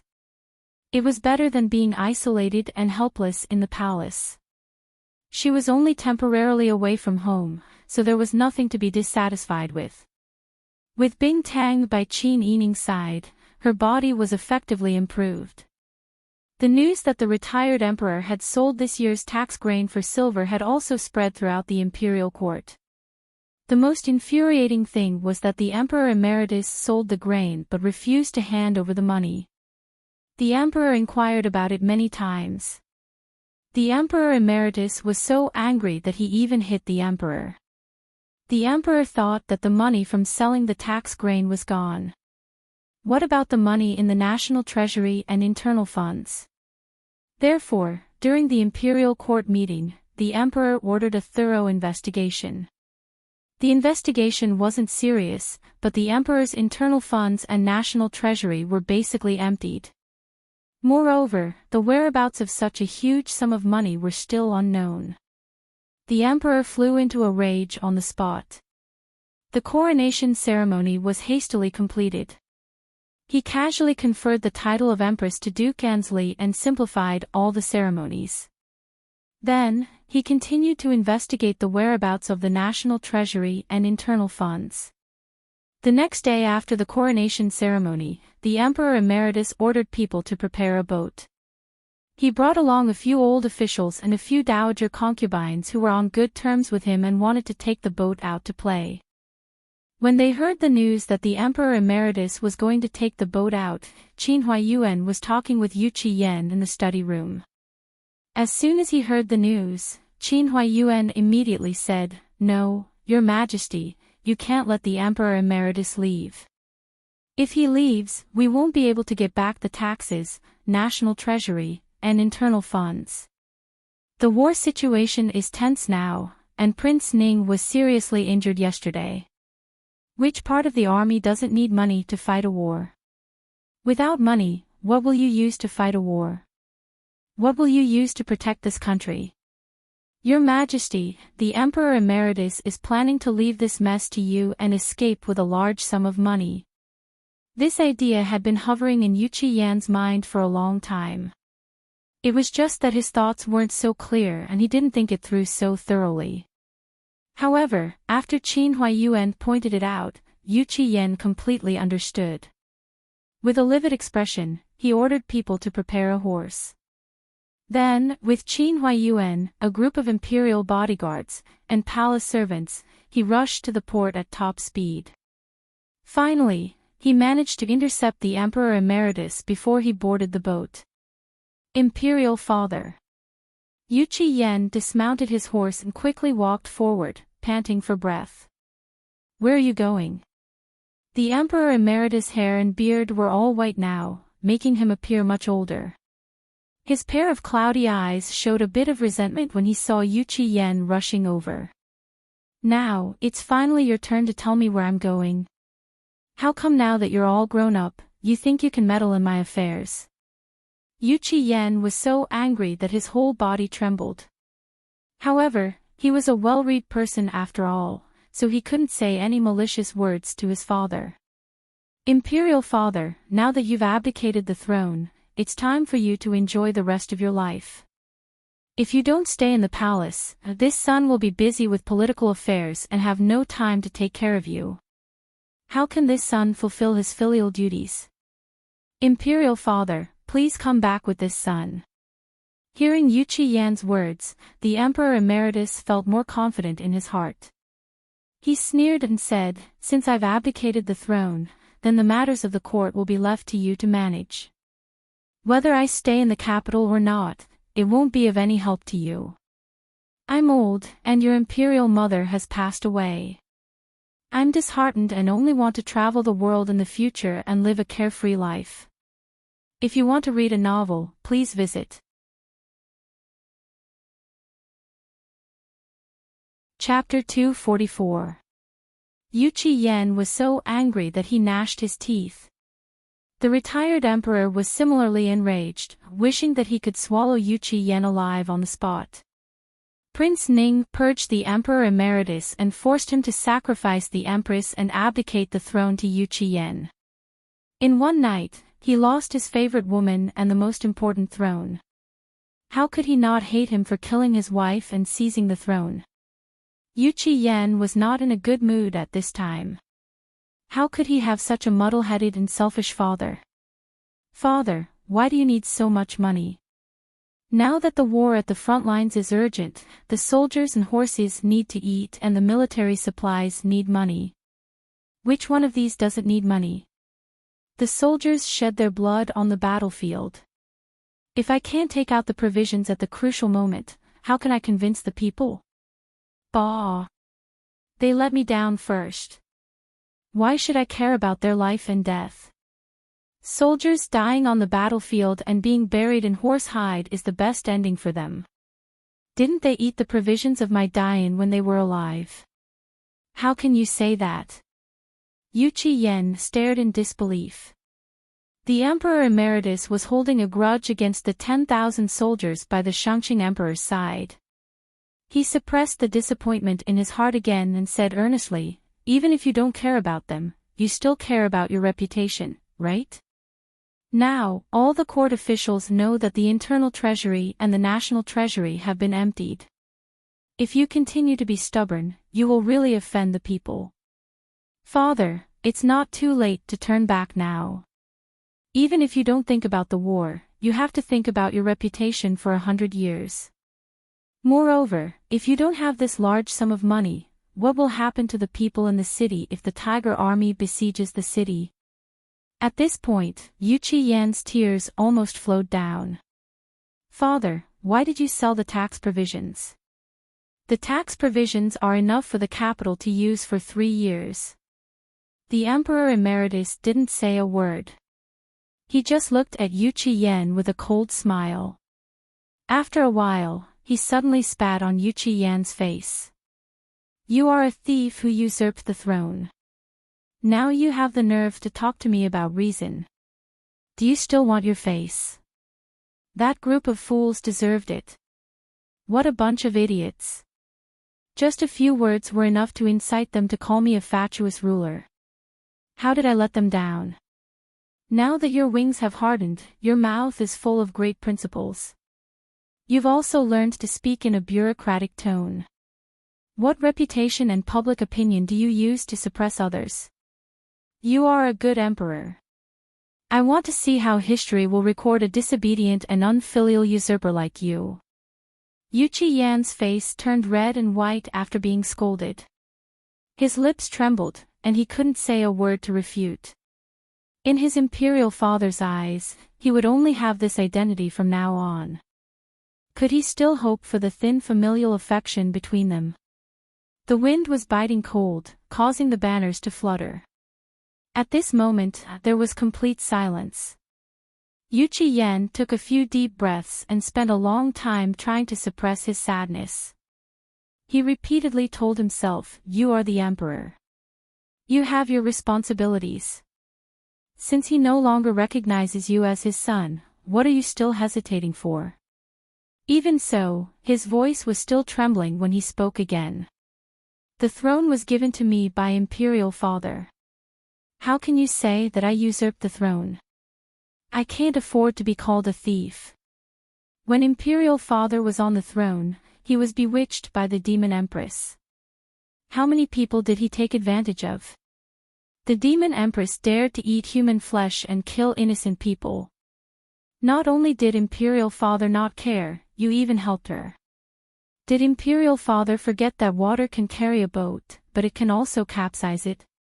Ridiculous. The retired emperor's eyes were red. Don't learn from those people and slander me. Even if I am not successful as the emperor, it is much better than you who is short-sighted and has no achievements. Yu Qian clenched his hands into fists. His eyes gradually turned cold. Since that is the case, imperial father, forgive me for not allowing you to go out. Yu Qian waved his hand behind him. The Jinwu guards and imperial bodyguards who received the order rushed out from the dark and surrounded the pier. The retired emperor's face turned green. He roared angrily, "What are you doing?" "Imperial father, don't worry. I am doing this because I want to protect you. Now that it is chaotic outside, it is not suitable for you to go out and play. If you are captured by the people of Dezhou and taken as a hostage, do you think I am worried about you or the war situation?" The retired emperor gritted his teeth and glared at Yu Qian. His tone just now was similar to Qin Huayuan's when he spoke. Qin Huayuan was the imperial tutor that he personally arranged during his reign. Although the retired emperor later chose to believe that the Chao family could contact the Titan and possibly give the silver mask spy to Qin Huaiyuan to balance the Chao family, it was enough to show that the retired emperor treated Qin Huaiyuan differently. But now it seemed that the imperial tutor that he chose was a bit too responsible. He actually raised Yu Qiyan to go against him. "This was your idea?" the retired emperor asked Qin Huaiyuan.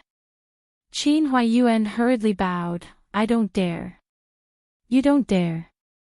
The retired emperor sneered. "All of you are now kicking a man who is down. If you want to keep me, fine. But if you want to know the whereabouts of the money, that is impossible." The veins on Yu Qiyan's forehead bulged. He gritted his teeth and said, "Send the retired emperor back to his palace. The retired emperor is old and needs to rest. If there is nothing important, no one is allowed to disturb the retired emperor's cultivation." "Yes." The imperial bodyguards surrounded the retired emperor. The retired emperor was so angry that his face turned red. "You dare." The imperial guards are also protecting the retired emperor. "Please calm down, retired emperor." Yu Qiyan stepped to the side and made way. "Why aren't you sending the retired emperor back?" The imperial guards no longer hesitated. They carried the retired emperor into the carriage and headed in the direction of the imperial palace. Seeing that the new emperor had changed his usual temperament and was actually willing to put aside his face and act so ruthlessly without caring about the world's opinion of him, the old officials who were going to accompany the retired emperor were all frightened. Yu Qiyan said, "You can all go back first." Everyone breathed a sigh of relief and saluted. "Thank you, Your Majesty." Then they all left the docks with their families. Qin Huaiyuan frowned and said in a low voice, "Your Majesty, these people might know the whereabouts of the money." Yu Qiyan looked back at Qin Huaiyuan in confusion. Why would Grand Preceptor Qin say that? Qin Huaiyuan felt helpless in his heart and could only say, after the retired emperor obtained such a large sum of money, he planned to travel by boat. He also brought along a group of experienced old officials and their families. "Your Majesty, what do you think the retired emperor wants to do?" Yu Qiyan shook his head in confusion. "Jin doesn't understand." Qin Huaiyuan didn't say a word. An official couldn't speak too confidently. Sometimes, if he spoke too bluntly, it would make the emperor feel that he was showing off his wisdom. Moreover, it was easy for the emperor to say that he was misleading him. Therefore, there were some things that he didn't want to say directly.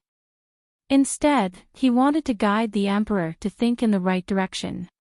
Yu Qiyan racked her brain and pondered for about the time it took for an incense stick to burn. Suddenly, she spun her head around and looked at Qin Huaiyuan with a terrified expression. With a low and hoarse voice, she said, "Father, are you thinking of leaving this place and establishing another great Yan dynasty?" Qin Huaiyuan breathed a sigh of relief. Fortunately, the emperor wasn't too stupid. Chapter 245. How can this be? Does Imperial Father intend to split the Dayan dynasty? Qin Huaiyuan shook his head. Cold sweat dripped down Yu Qiyan's forehead. The more he thought about it, the more frightened and disappointed he became. He took a few steps forward and grabbed Qin Huaiyuan's hand. Could it be that Imperial Father already felt that the Dayan dynasty was hopeless? Is that why he abdicated the throne to me and let me be the ruler of a fallen country? He emptied the country's capital, brought the talents of all the tribes, and moved the capital to the south, allowing the Dayan dynasty to rise again.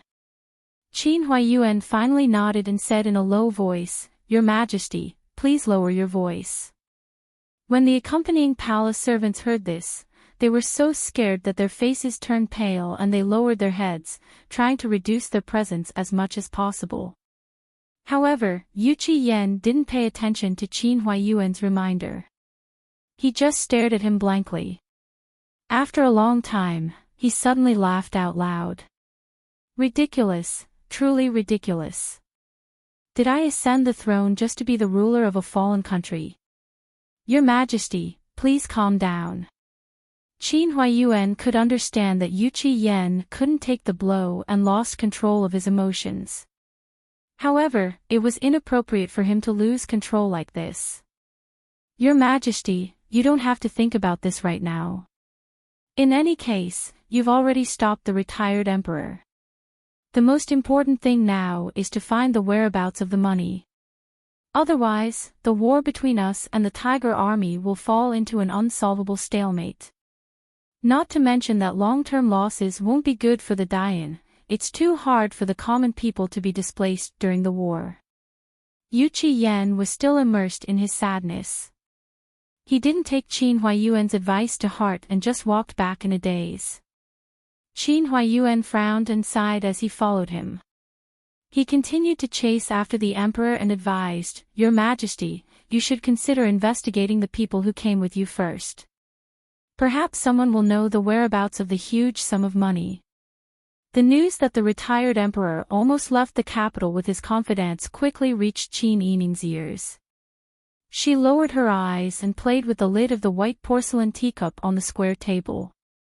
After a while, she put down the lid with a ding. This old man has never done a single good deed in his entire life. He was too brainless and too selfish. At this moment, he didn't want to stand with the new emperor against a common enemy. At the very least, he didn't want to drag him down. He only thinks that he can find another place to continue being the emperor, but he doesn't think that there are no unbroken eggs when the nest is overturned. That's right, Miss often says that the new emperor's political vision is not sharp enough, but this servant feels that not only is retired emperor's vision not sharp enough, his character is also extremely poor. Ji Yun brought over a covered bowl to refill Qin Yining's tea. Don't let the girl worry about this.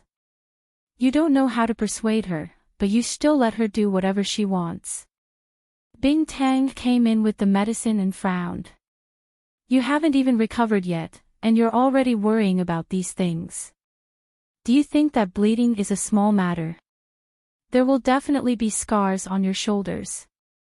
Even if you use my medicine, I don't know if there will be any scars left.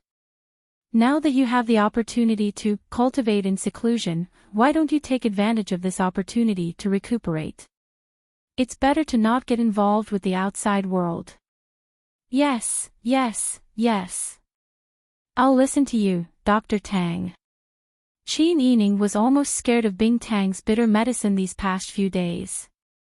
Even though she wasn't picky about what she ate and wasn't afraid of bitterness, in addition to taking medicine and acupuncture every day, she still had to face Bing Tang's cold face and constant nagging. Only now did Qin Yining deeply understand how unwise it was for a patient to offend a doctor. Seeing Qin Yining's helpless and cowardly appearance, Ji Yun and Qiu Lu couldn't help but laugh. Even Bing Tang was amused by Qin Yining's appearance. As they were chatting and laughing, a series of hurried footsteps suddenly came from outside, followed by a deep male voice. Daoist Master. Is Daoist Master here? Qin Yining still hadn't gotten used to the identity of Daoist Master Xuansu. When she heard someone call her that, she didn't immediately react. She blinked and said, Who's outside? Replying to Daoist Master, the city is currently in chaos. Daoist Master and the other sisters, please guard the door carefully and don't go out. The imperial bodyguards were ordered to protect Qin Yining. Naturally, they didn't want anything to happen to Qin Yining. They also wanted to show off in front of her. Qin Yining asked in surprise, What chaos in the city? What's going on outside? The imperial bodyguard said, replying to Daoist Master, it said that Prince Ning fell into little Wang Ye's trap. The tens of thousands of people he brought were either killed or captured. Wang Yi was also seriously injured and was sent back to the city for treatment. The commoners were grateful for Prince Ning's contribution in clearing the emperor's side. When they heard that Wang Yi was seriously injured and returned to the city, they all started to make a ruckus. I don't know who exposed the fact that the retired emperor sold the tax grain. When the commoners heard about it, they became even more chaotic. There are already some commoners who are afraid that they won't be able to afford food in the future, so they went to line up at the grain store to buy food. Qin Yining lowered his eyes when he heard this. After a while, he said, "Thank you for your trouble. You did very well." He glanced at Bing Tang beside him. Bing Tang immediately understood and walked out of the hall. He then gave the imperial bodyguard, who was standing in the corridor, a big red letter. "I'll have to trouble you for the safety of my Daoist master in the future. Daoist master is too courteous. I'll take my leave first." The imperial bodyguard performed well in front of Qin Yining and was praised. He even received a red letter and left in a good mood. Qin Yining, who was in the room, was no longer happy. If something happened to Prince Ning, who would be able to lead the troops in the Dian imperial court? That would be equivalent to a mountain collapsing. If the news of the retired emperor emptying the national treasury and even selling the tax grain came while Prince Ning was seriously ill, it would definitely cause a huge panic and cause the commoners to scramble to buy the grain. Even if the grain stores took the opportunity to raise the price, the people who wanted to survive would not care about the price. As long as they had money, they would want to save up the grain. Then, the grain stores would gradually be emptied out. Currently, Jingdo was in a state of being watched by the Tiger Army. Although there was a waterway at the rear and one could sometimes find an opportunity to leave when going to the south, it was very difficult to go out and buy grain. Moreover, in the state of having received a batch of tax grain, if one wanted to buy more grain, they would probably have to go to various grain merchants and spend money again to buy grain. The national treasury was empty to begin with. What would they use to buy grain to support over 300,000 soldiers? Qin Yining closed his eyes and sighed. The situation is indeed not good. Bing Tang, you have a relationship with Prince Ning. Why don't you go take a look at him and do your best for him? Bing Tang was still hesitating. She did not know if Qin Yining would agree to let her treat Prince Ning. After all, Qin Yining was Pang Xiao's fiancé. Prince Ning was injured by Pang Xiao. They were enemies. Now that she heard this, she felt that she was being petty. "Yes, thank you, Mississippi, we are family, there is no need to be so polite. Take 2 guards with you and hurry over. Tell Prince Ning that I'm currently in the courtyard and can't go out to visit him. Please take care of yourself, Prince Ning." "Okay." Bing Tang took her medical box and went out to explain to the guards. Then, she hurriedly rushed to Prince Ning's residence. Qin Yining's mood also became depressed after Bing Tang left. She was afraid that something would happen to Prince Ning. However, in this world, what one feared would often happen. The next morning, Bing Tang returned with red eyes from crying. "Miss, I am afraid that Prince Ning's time is up." When this servant came back, Prince Ning was completely unconscious. There were several knife and arrow wounds on his body. The wounds were infected and his high fever has not subsided. Yesterday, when I went to visit him, he proudly boasted to me, saying that although he was injured by young Prince Pang didn't get away unscathed. But at night, he had a fever and became muddled. Today, I could not even feed him water or rice. "Miss, I am really scared." Qin Yining knew that Bing Tang had some feelings for Prince Ning. After all, after the fall of the Tang family, it was Prince Ning who extended his hand to save Bing Tang because of his friendship with Imperial Dr. Tang. He was cursed outside and would rather be misunderstood by the world to protect Bing Tang. If it was not for Prince Ning's righteousness, Bing Tang would not have been able to escape the Chao family's pursuit. The Chao family was used to being lawless. Thinking about how the demon empress cooked human flesh, it was possible that they caught Bing Tang and skinned him. Although Prince Ning was unrestrained and a little lecherous, he was a person who knew what was right and what was wrong. In the current Dian dynasty, only Prince Ning had the qualifications and prestige to command the army to fight against de Zhou. If something really happened to Prince Ning, the morale of the army would be in chaos. Chapter 246. In fact, Qin Yining was very terrified. This feeling of destiny was like the collapse of a mountain and the roar of a gale. As time went by, it was as if everything in the world would be crushed into powder. This feeling made Qin Yining feel very powerless. It was as if he was standing on a leaf on the surging sea and could be swallowed up at any time. Bing Tang, do you think the chances of Prince Ning being saved are high? When Qin Yining asked this, Ji Yun and Qiu Lu also frowned and looked over. Bing Tang sniffed and shook her head with a dispirited expression. Prince Ning's injuries are too serious and he lost too much blood. In addition, he is not young anymore. The infection of his wound is very serious. Not everyone can survive this kind of situation. When this servant came back, the emperor personally went to see him. All the imperial physicians in the imperial hospital gathered together to think of a solution, but the situation did not improve. There were some things that were simply beyond the reach of human strength. Qin Yining lowered his head sadly. After a long time, he took Bing Tang's hand and let her sit beside him. He said faintly, "Everyone has their own fate.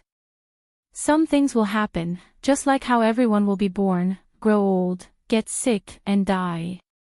We will all die one day. Prince Ning is a good man. Everything he did was from the bottom of his heart. He followed his heart in this life. He cleaned up the emperor's side and fought against foreign enemies. Even if something bad happened, it was a glorious ending for a military general.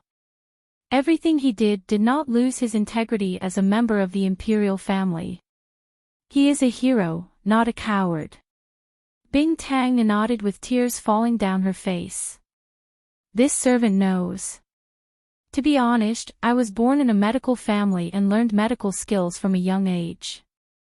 This servant knows more about what life is and has seen many births, old age, illness, and death.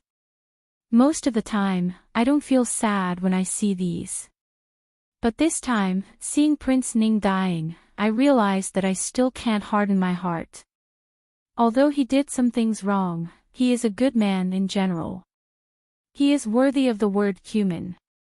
Qin Yining nodded sadly.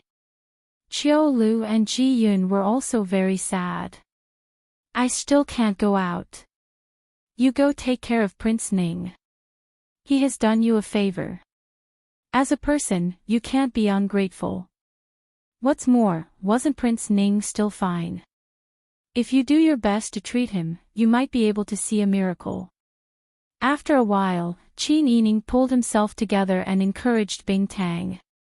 "You have some skills, so you can give it a try.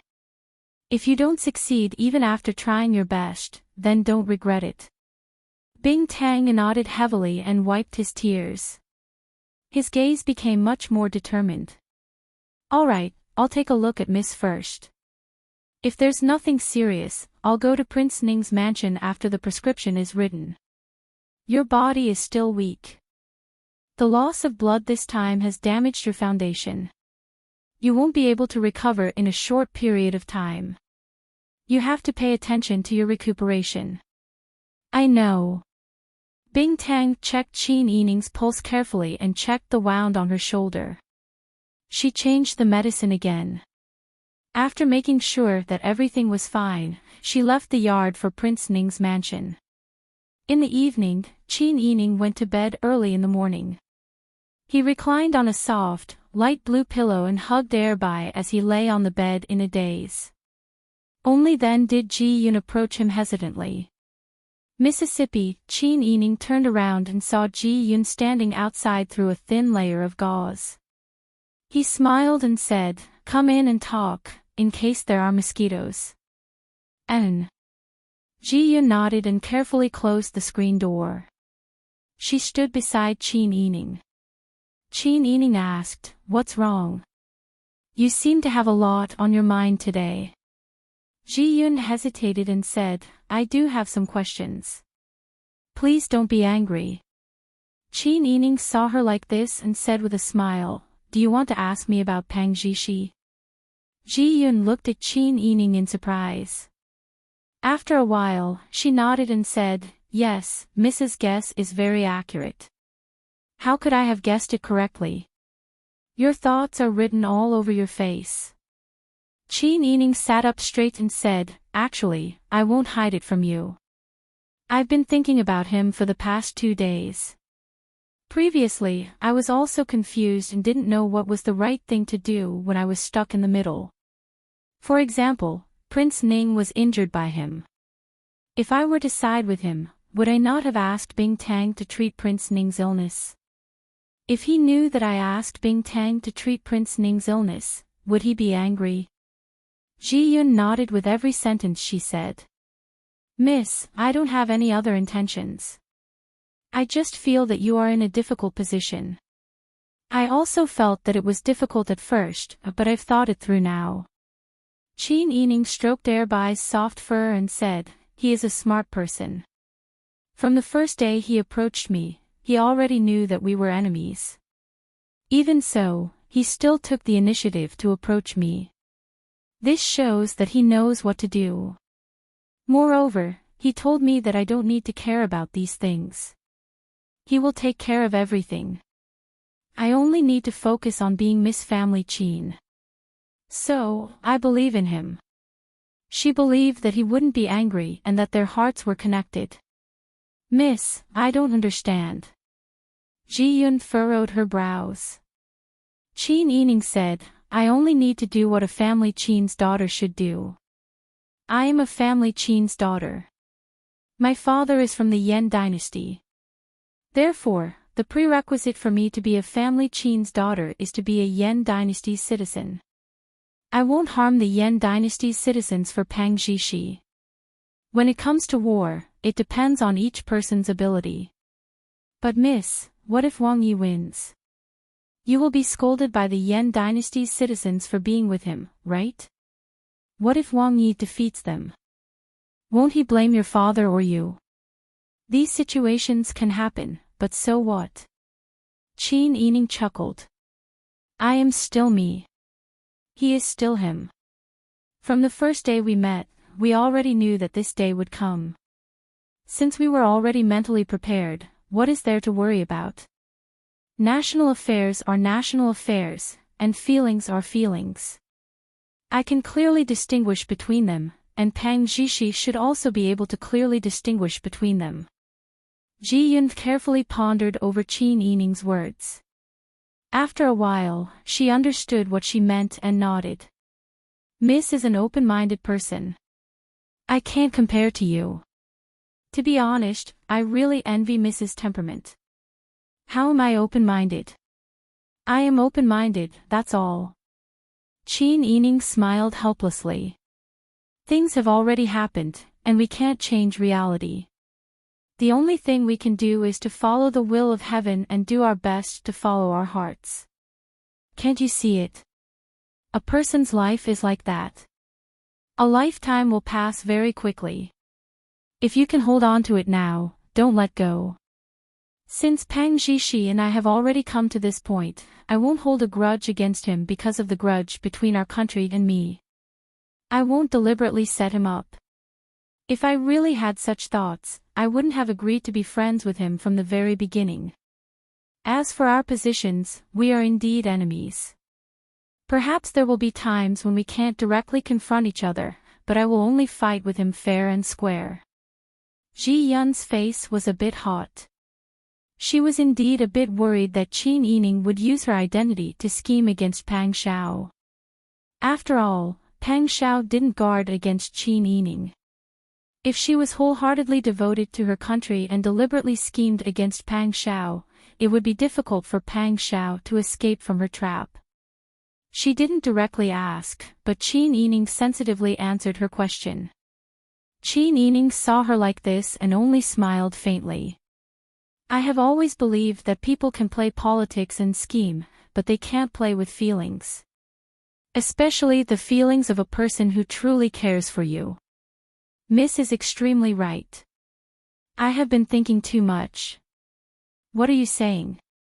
You are loyal, so it is only right for you to ask.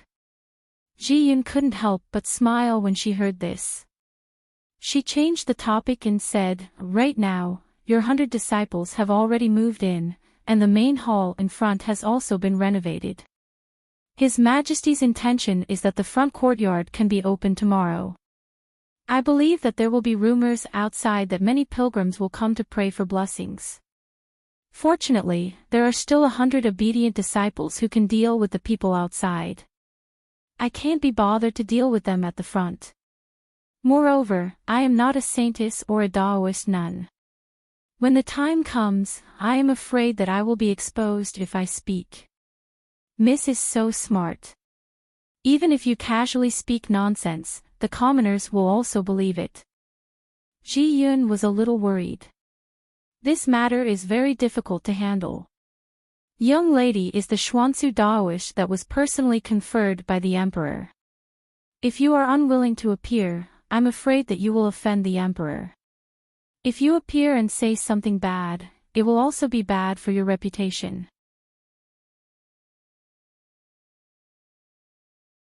Chapter 247. How could Qin Yining not know that this was a difficult situation? She was in a difficult situation now. She never would have thought that the plan she used to avoid the fate of being eaten by the demon empress would push her into such a dangerous situation. Don't make a fuss. I'll go out quietly to take a look before making a decision. The guard outside the window immediately acknowledged. Qin Yining stood up, carried air by, and led Ji Yun and Qiu Lu downstairs. Looking down the mountain from the white marble platform, she saw that the main hall at the foot of the mountain was brightly lit. The lake reflected the light. Even though she couldn't see the entire courtyard, she could imagine that it was as bright and luxurious as a celestial palace. Her gaze crossed the lake and looked outside. She saw a black mass of people moving. Because it was too far away, she couldn't hear what they were saying, but she could hear the buzzing of voices. It should be past curfew now, but the citizens are all gathered here and not willing to go home. This shows how chaotic the city is now. The people from the 5 cities' warden's office are most likely gathered at the entrance. Spiritual Master is right. The people from the 5 cities' warden's office are indeed guarding the entrance. They won't listen to anyone's advice. The law can't punish the masses, and they can't do anything to the citizens for fear of causing more chaos. They are in a terrible fix now. The guard saw the situation outside and was also worried. Qiu Lu said, "Miss, there are so many people. What will you do? What should she do? Should she meet them or not? If she didn't meet them, the citizens wouldn't leave. Even if it wasn't her intention, the citizens had already worshipped her as the saintess. But if she met them, what could she, a little girl, say? She couldn't do anything. What should she do? Let me think." Qin Yining pursed her lips and fell into deep thought. Ji Yun and Qiu Lu didn't dare to disturb her. They only held their fans and helped her chase away the mosquitoes that occasionally flew over. At the same time, in the Marquis of Anping's residence, Qin Huayuan heard Qi Tai's reply and stood up immediately. He walked around the ground like a headless fly. Not good. This is not good. That's right, Lord Marquis. Right now, Xuanzu Temple is surrounded by tens of thousands of commoners. If we don't handle this properly, what will we do if the commoners rush in? Even if the imperial bodyguards in B Courtyard were highly skilled in martial arts, how many nails could they crush if their bodies were made of iron? Tens of thousands of commoners trampled him to death. Is there any movement from Prince Ning's mansion? Is His Majesty still in the palace? His Majesty has already returned to the palace. Prince Ning is still unconscious. Qin Huaiyuan frowned and clenched his fists behind his back. If this matter was not handled properly, it might really cause public resentment and cause Qin Yining to lose his life. Even if the common people didn't turn into a mob and rush into the courtyard, if their reputation was ruined, it was inevitable that there wouldn't be any trouble. They might even be used by the Zhou dynasty and Taitan people. Prepare the carriage. Let's go to the villa first. We can't just sit and wait at home. Let's go and check out the situation first. Yes. Qi Tai hurriedly went to prepare the carriage. Qin Huaiyuan hurriedly changed his clothes. When he went out, he ran into second master and third master. They had heard that the commoners had surrounded the courtyard and were worried that Qin Yining would be in trouble. The three brothers hurried to the courtyard together. In the carriage, Qin Huaiyuan, second master, and third master discussed in low voices how to handle this matter. Qin Huaiyuan had a solution, but he couldn't get in touch with Qin Yining. He couldn't give any advice. The three of them were so anxious that they were covered in sweat. The closer they got to the courtyard, the denser the crowd became. Qin Huaiyuan and his brothers could only get off the carriage and walk with the crowd. The commoners around them were very frightened. Some were whispering, some were loudly cursing, and some women were quietly sobbing. Qin Huaiyuan was also very anxious. The dark clouds of war had been hanging over the capital for a long time. After years of war, coupled with the tyranny and exploitation of the incompetent emperor, the commoners in the capital already felt that their lives were dark. They didn't need to think about how the commoners in other places were feeling. Finally, a great hero had appeared. The demon empress was set on fire, and the incompetent emperor was forced to abdicate. After the new emperor ascended the throne, he was very close to the people. For the sake of the country's stability, he didn't even marry the woman he loved. He even gave up the imperial villa for the saintess to live in. The commoners felt that their lives finally had some hope. However, the good days had just begun, and Prince Ning was seriously injured. There was also news that the imperial treasury and the treasury's silver had been emptied by the Emperor Emeritus. The tax grain and the grain in the granary had also been sold by the Emperor Emeritus. The grain merchant raised the price of rice to 10 taels of silver per caddy.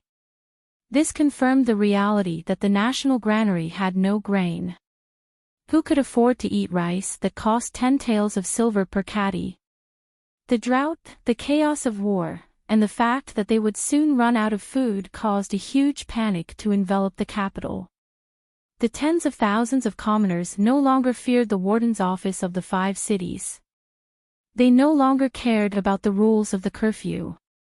They were going to die sooner or later anyway. What was there to be afraid of? Qin Huaiyuan pursed his lips. He knew that these commoners had placed their hopes on the saintess who could protect the peace of the Dayan. When people lost confidence and hope in life, they would always place their hopes on faith. That was why Taoism and Buddhism were so prevalent. Now, under the pressure of war, the commoners of the capital naturally placed their faith on the saintess who could protect the peace of the country. The commoners were comfortable, and the emperor was also relaxed. However, such a huge pressure was suddenly placed on his daughter. If things went wrong, the saintess would become a swindler who deceived the world. Her fate might be even worse than that of the demon empress. Qin Huaiyuan's entire body was ice-cold. He was covered in cold sweat in the summer, and his hands and feet were cold.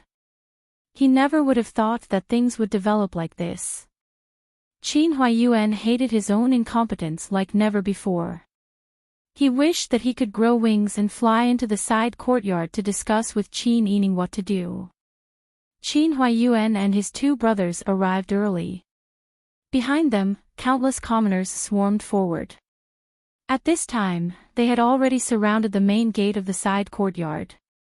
At this time, someone in front of the side courtyard shouted, enlightened Master Xuanzu heard that all of you gathered here have questions to ask, so she specially came out to meet you.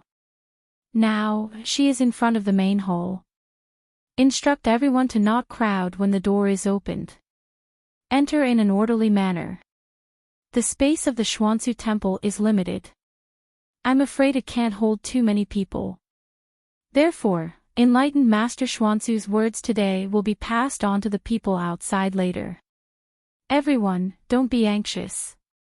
Stay outside and enter, you will know what the enlightened master said. As soon as this person finished speaking, a man raised his voice and repeated his words.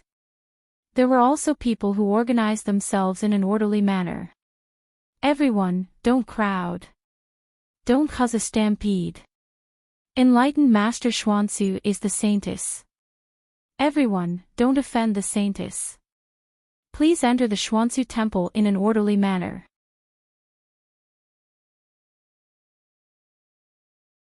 Chapter 248. Xuanzu Temple used to be an imperial residence, so the common people had no way of seeing its true appearance. In the past, when they passed by, they could only look over the tall courtyard walls and see the luxurious palace built halfway up the mountain in the distance. Now that they had passed through the gate, they saw a brightly lit courtyard. White marble lampposts were set up along the path by the lake. The flickering candlelight in them created a dreamlike reflection on the surface of the lake, making the palace seem even more glorious under the curtain of night. The common people surged like a tide along the white marble arch bridge and the small path around the mirror lake toward the main hall. The wide square in front of the palace was tidily paved with tiles. Simple but elegant bonsai plants were placed all around, and fresh flowers bloomed in the flower beds. The air was filled with the fragrance of sandalwood and flowers. At this time, there were already 100 Taoist nuns meditating in the square in front of the palace. The imperial bodyguards held the hilts of their swords and stood still under the red staircase with their backs to the light. All of them were ready for battle. Under the eaves of the high-hanging palace lanterns, 2 beautiful maids dressed in green stood on the left and right. In the middle was a white-clothed woman with her back to the crowd. The woman wore a layered white muslin dress, and her long hair cascaded down like satin under the light. The night wind gently caressed her hair and dress, giving her an otherworldly appearance. The common people who had rushed to the front had already stopped and stared blankly at the immortal-like figure. At this time, someone stopped the common people from pushing. Soon, the square in front of the palace, the arch bridge, and the path by the lake were filled with people. There were also many common people who didn't even have the chance to get close. Some climbed up the fake mountain in the distance, while others climbed up the walls to look. Although there were many people, a strange silence had already spread through the square in front of the palace. The common people didn't dare to speak loudly, as if they were afraid of startling the people on the red staircase. Qin Huayuan, second master, and third master were standing on the steps leading to the square. Because they couldn't see ahead, they had no choice but to climb up the handrails on both sides and stand still. When Qin Huayuan saw his daughter's appearance, he knew what was going on and felt a bit more at ease. Holy Maiden. At this time, someone in the crowd called out. Immediately, the common people in the square knelt down in scattered groups. Saintess, please show us a way out. Some of the commoners were weeping, but no one shouted. Everyone looked expectantly at the person in the snow-white robe. Qin Yining turned around and walked a few steps forward under the service of 2 maids dressed in green. He walked under the lantern. The people nearby could clearly see her appearance, and their eyes were fixed on her. Ordinary citizens had never seen such a beauty before. He couldn't see her clearly from afar.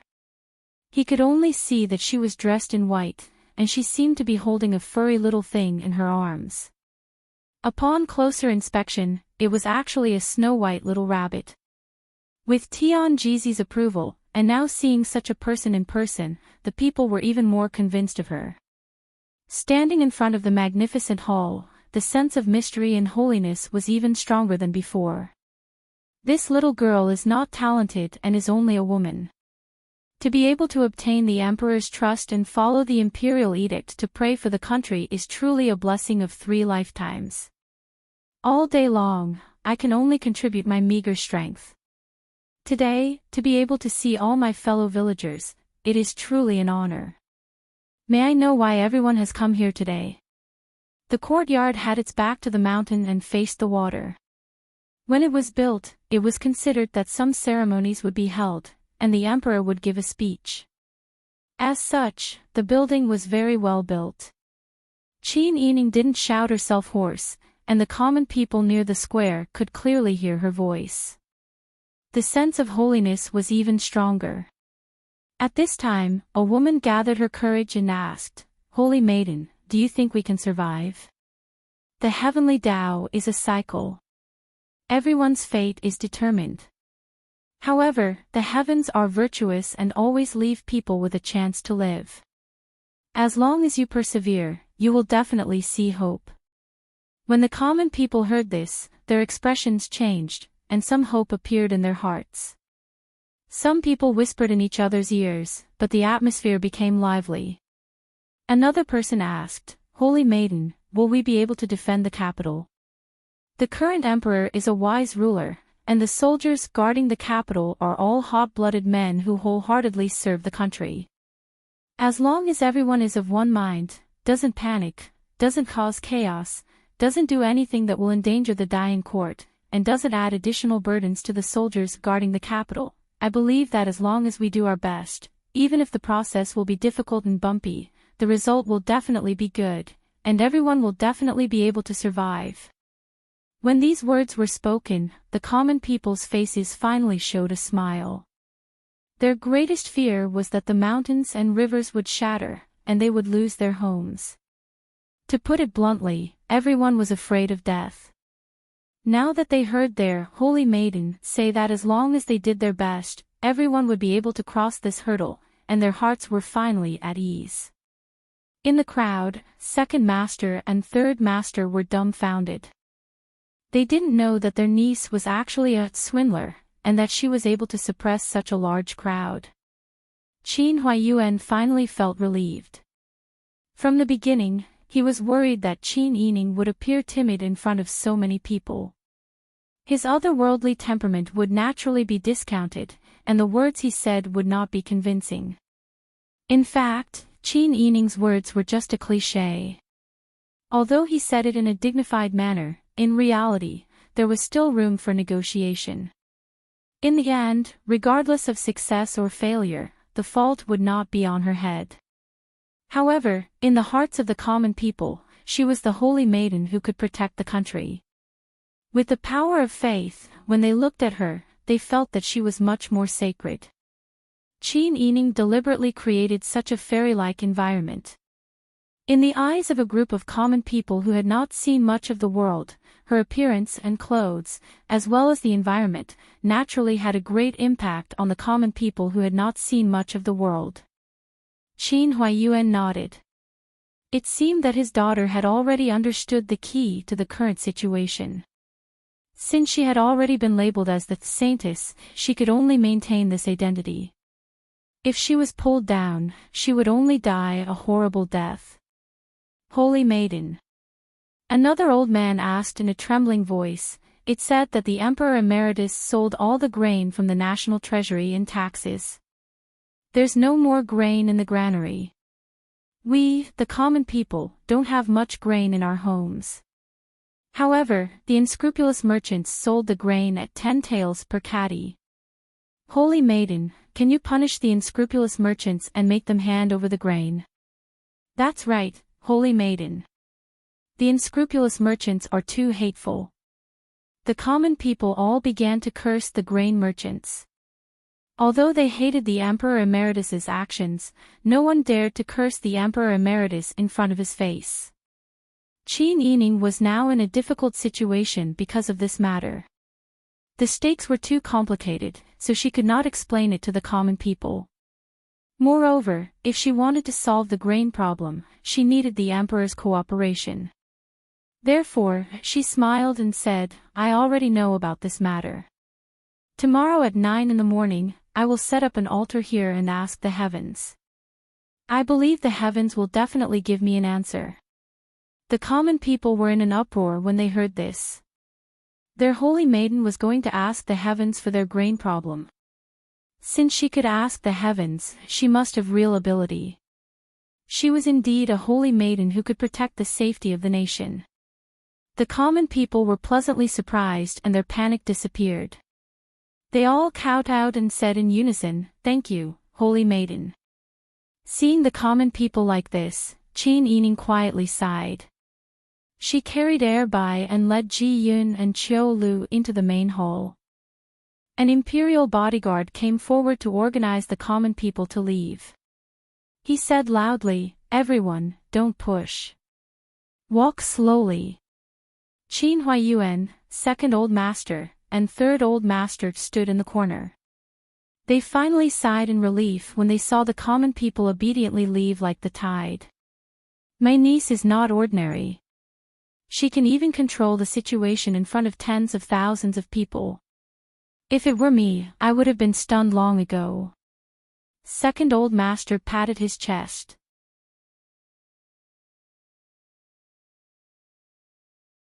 Chapter 249.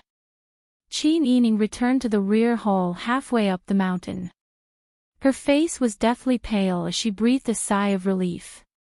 She wiped her forehead, and her hands were covered in cold sweat. Her heart was also beating wildly. Qiu Lu hurriedly wrung a handkerchief to help her wipe her face. She said with lingering fear, You really scared this servant to death just now. There were so many people, a black mass of people. If they had rushed in, a mouthful of saliva from each of them could have drowned us to death. Luckily, Miss was quick-witted and answered the questions so cleverly. If we had provoked the public's resentment, wouldn't we have been trampled to death right now? Qin Yining took the honey water that Ji Yun brought over and drank a bowl.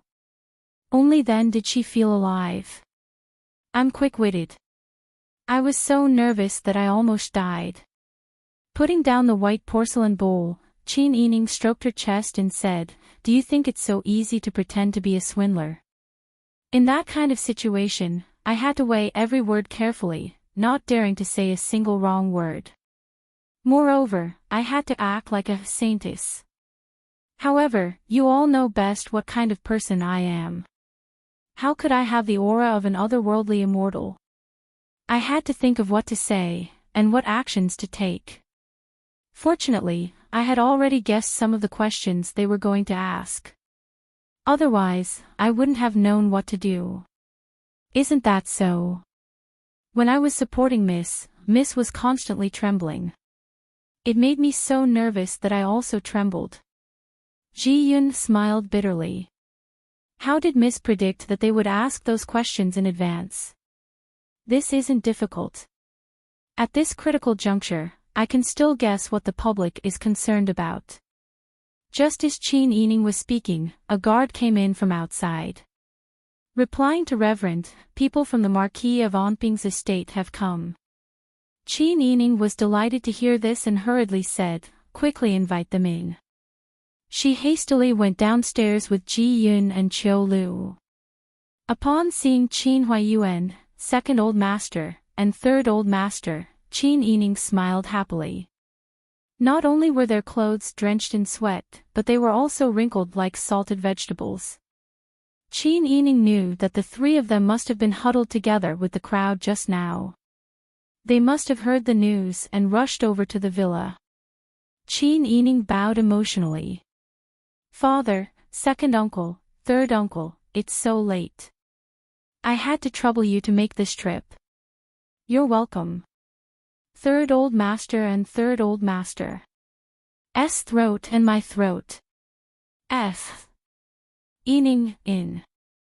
As she spoke, she gave Qin Huayuan, second old master, and third old master each a big bowl.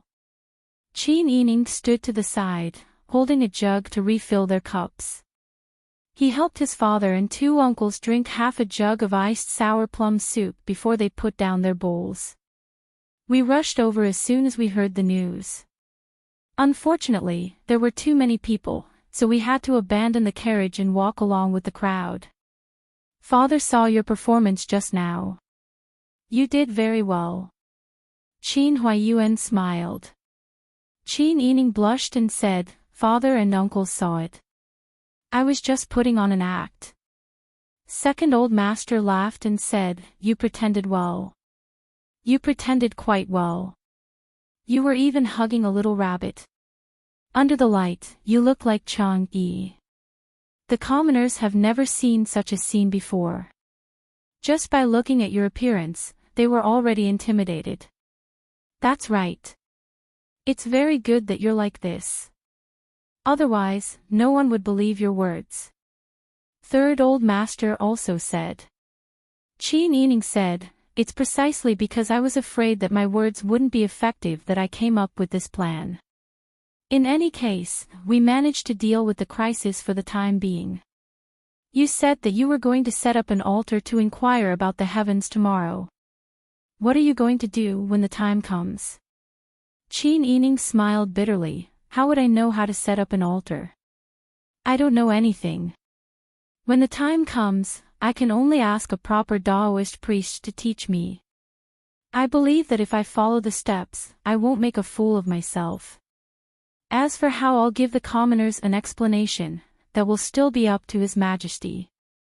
Qin Huayuan raised his eyebrows when he heard this, so you're saying that you've already thought of a solution to the food problem. Daughter doesn't know if the problem can be solved easily. I was just about to discuss it with father. Didn't father come with a tacit understanding? Qin Huayuan smiled when he heard this. Qin Yining was just about to tell him the solution he had thought of when a sharp voice came from outside, His Majesty has arrived. Qin Yining frowned when he heard this. It was already so late. Even if something big had happened outside and the emperor wanted to ask about the situation, he could just send someone he trusted. Why would he need to personally come out of the palace? It just so happened that father and two uncles were here today. If they didn't come, how would they explain themselves if word got out that a man and a woman were alone together? It was obvious that Qin Huayuan, second old master, and third old master had also thought of this. Their expressions didn't look too good. They all stood up to welcome the emperor. Long live His Majesty. Welcome, His Majesty. Yu Qiyan was wearing a net headscarf and casual clothes. He even wore a pair of soft-soled boots that he wore indoors. Because he walked in a hurry, his face was flushed and his brows were deeply furrowed. It was obvious that he had rushed over after hearing the news. When he entered the room, Yu Qiyan didn't see anyone else. He only saw Qin Yining, who was wearing a snow-white silk jacket and skirt. He anxiously supported her with both hands. Xuansu, are you all right? Qin Yining's brows were tightly furrowed. He quickly retreated and broke free from Yu Qiyan's warm hands. He bowed his head and said, Many thanks for your Majesty's concern. This subject's daughter is fine. Qin Huayuan, second old master, and third old master were all experienced people. When they saw the emperor's undisguised adoration for Qin Yining, they all understood. Although Qin Yining had been forced to cultivate, the emperor had never given up on Qin Yining. If Qin Yining had the slightest desire to climb up the social ladder, he probably would have succeeded long ago. This subject greets your Majesty. Qin Huayuan, second old master, and third old master all bowed deeply. Yu Qiyan finally noticed that there were other people in the room. He coughed awkwardly and said, You may rise. Many thanks, Your Majesty. Yu Qiyan sat down in the main seat in the room and asked, Shen had just returned to the palace when we heard that the citizens of the city had gathered here. We immediately rushed over. How are you? Are you injured? Replying Your Majesty, this subject's daughter is fine. Qin Yining respectfully replied. Yu Qiyan nodded, That's good. You did very well this time. Just now, I asked the imperial bodyguard about the situation. Your words were very appropriate. You pacified the people's hearts and also prevented a great chaos. If the citizens had rioted, there would have been no need for Dezhou's people to attack. I'm afraid that the capital would have fallen into chaos. This subject's daughter was also in a hurry. That's why I made this decision. Yu Qiyan saw her lowered eyebrows and submissive eyes, dressed in white. Although she did not see her graceful bearing with her own eyes, but just by imagining, she knew how outstanding she was in front of others. The fondness in her eyes almost turned into substance and overflowed. Her voice was also extremely gentle. I heard from the imperial bodyguard that you plan to set up an altar to consult the heavens tomorrow. Yes. Qin Yining purposely ignored Yu Qiyan's gentle tone. You are the person who was divined by the Tianjizi to be able to protect the prosperity of the nation. Presumably, you can also communicate with the gods, right? Qin Yining raised her head and met Yu Qiyan's interested gaze. At this time, it was very important to answer his question so that he would not think that she was borrowing his influence to become arrogant and achieve her goal. Qin Yining said, replying Your Majesty, to tell you the truth, this subject's daughter deliberately said that in order to stall for time. Oh. The smile on the emperor's face deepened. Second master and third master revealed a look of surprise. Qin Yining said, although this subject's daughter was divined by the Tianjizi, this subject's daughter only happened to do a divination. This subject's daughter is only an ordinary woman. How could she have such exaggerated abilities? To say that I have a good life, I admit that the Tianjizi's words are indeed exaggerated. However, to say that I am some kind of saintess, I don't believe it myself. But your fate is indeed extremely good. You are someone who can protect the fate of the nation. If you say that you are not now, wouldn't it be meaningless for us to confer you the title of Master Xuanzu? The purpose of this subject's daughter's cultivation here is only to pacify the people. Could it be that your majesty also believes in the rumors among the common people and believes that this subject's daughter can communicate with the gods? If this subject's daughter really has such great abilities, it would be better to directly ask the gods to help us in the Dian. She was not pretentious at all. Such a straightforward statement greatly pleased Yu Qiyan. After being suppressed for several days, Yu Qiyan finally relaxed. He smiled happily and said, forget it. It's fine if you say that in front of me, but you must not say that when you go out. Yes. Qin Yining bowed and said in a low voice, I don't know how the rumors among the common people spread, but they have already demonized this subject's daughter. This subject's daughter was also forced into a corner and could only brace herself and blindly deceive them. There are so many people here today. If we don't deal with it properly, it will cause a revolt among the common people. This subject's daughter also has the determination to give it a try. At worst, this subject's daughter will die. N. You are very intelligent and quick-witted. Yu Qiyan praised sincerely, then asked, I wonder how you will deal with the common people after the altar is set up tomorrow. Qin Yining said without changing her expression, this subject's daughter is only looking for an excuse to use the word delay. Shouldn't your majesty be the one to truly solve the food problem? Yu Qiyan was rendered speechless by Qin Yining's rhetorical question. That's right, this was indeed something that he should do. Yu Qiyan said awkwardly, that is indeed our matter, but how will you explain it to the common people tomorrow? That's simple. Qin Yining smiled innocently, I will tell them that I have already explained the method to your majesty. Your majesty will naturally make a decision. This way, no matter what your majesty decides, it will be in accordance with the will of the heavens. The common people will definitely not object. Yu Qiyan was speechless. This was throwing the problem back to him. But he just couldn't get angry at Qin Yining, so we have to thank you. This is what this subject's daughter should do. Chapter 250. Yu Yen was full of confidence and secretly pleased with himself. He confined the Emperor Emeritus to his bedchamber and spent a lot of time every day persuading the Emperor Emeritus to reveal the whereabouts of the huge sum of money. However, the Emperor Emeritus's mouth was like a tightly shut clamshell, unwilling to reveal even a little bit. When he saw him, he only had two expressions: either he closed his eyes and pretended to sleep, or he laughed mockingly. Yu Yen knew his father's temperament very well. He was so uncooperative because he was determined to keep the money for his own personal use. Therefore, he played the emotional card with the Emperor Emeritus while anxiously thinking of a countermeasure. After racking his brains for a few days, the only method he could think of was to print more banknotes. Although he knew this method wasn't a long-term plan and it was very likely that the Dian banknotes would become worthless, he couldn't think of anything else to solve this urgent problem. Even the smartest person wouldn't be able to come up with a better idea.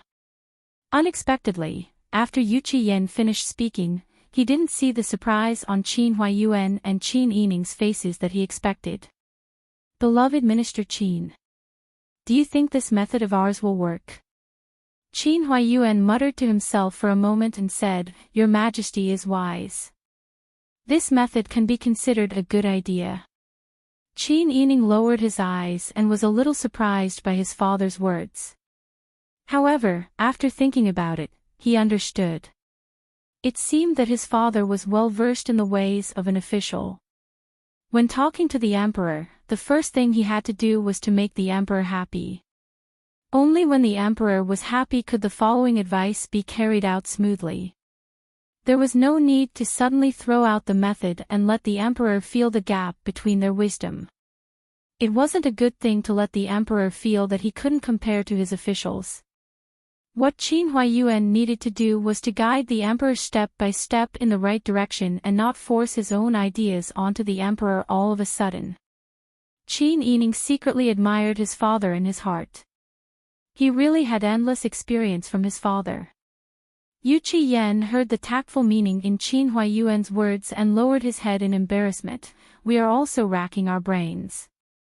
The state affairs are too chaotic right now and Ning Wang's injuries are so serious. Our thoughts are in a mess. Minister Qin is wise and resourceful, so you must have a good plan. Hearing this, Qin Huayuan smiled. Before the emperor raised his eyes to look at him, he quickly glanced at Qin Yining. Then, he immediately lowered his eyes and furrowed his brows in deep thought. What the emperor saw was Qin Huayuan racking his brains. Qin Yining was stunned for a moment, but he immediately understood what his father meant. Her father wanted her to speak.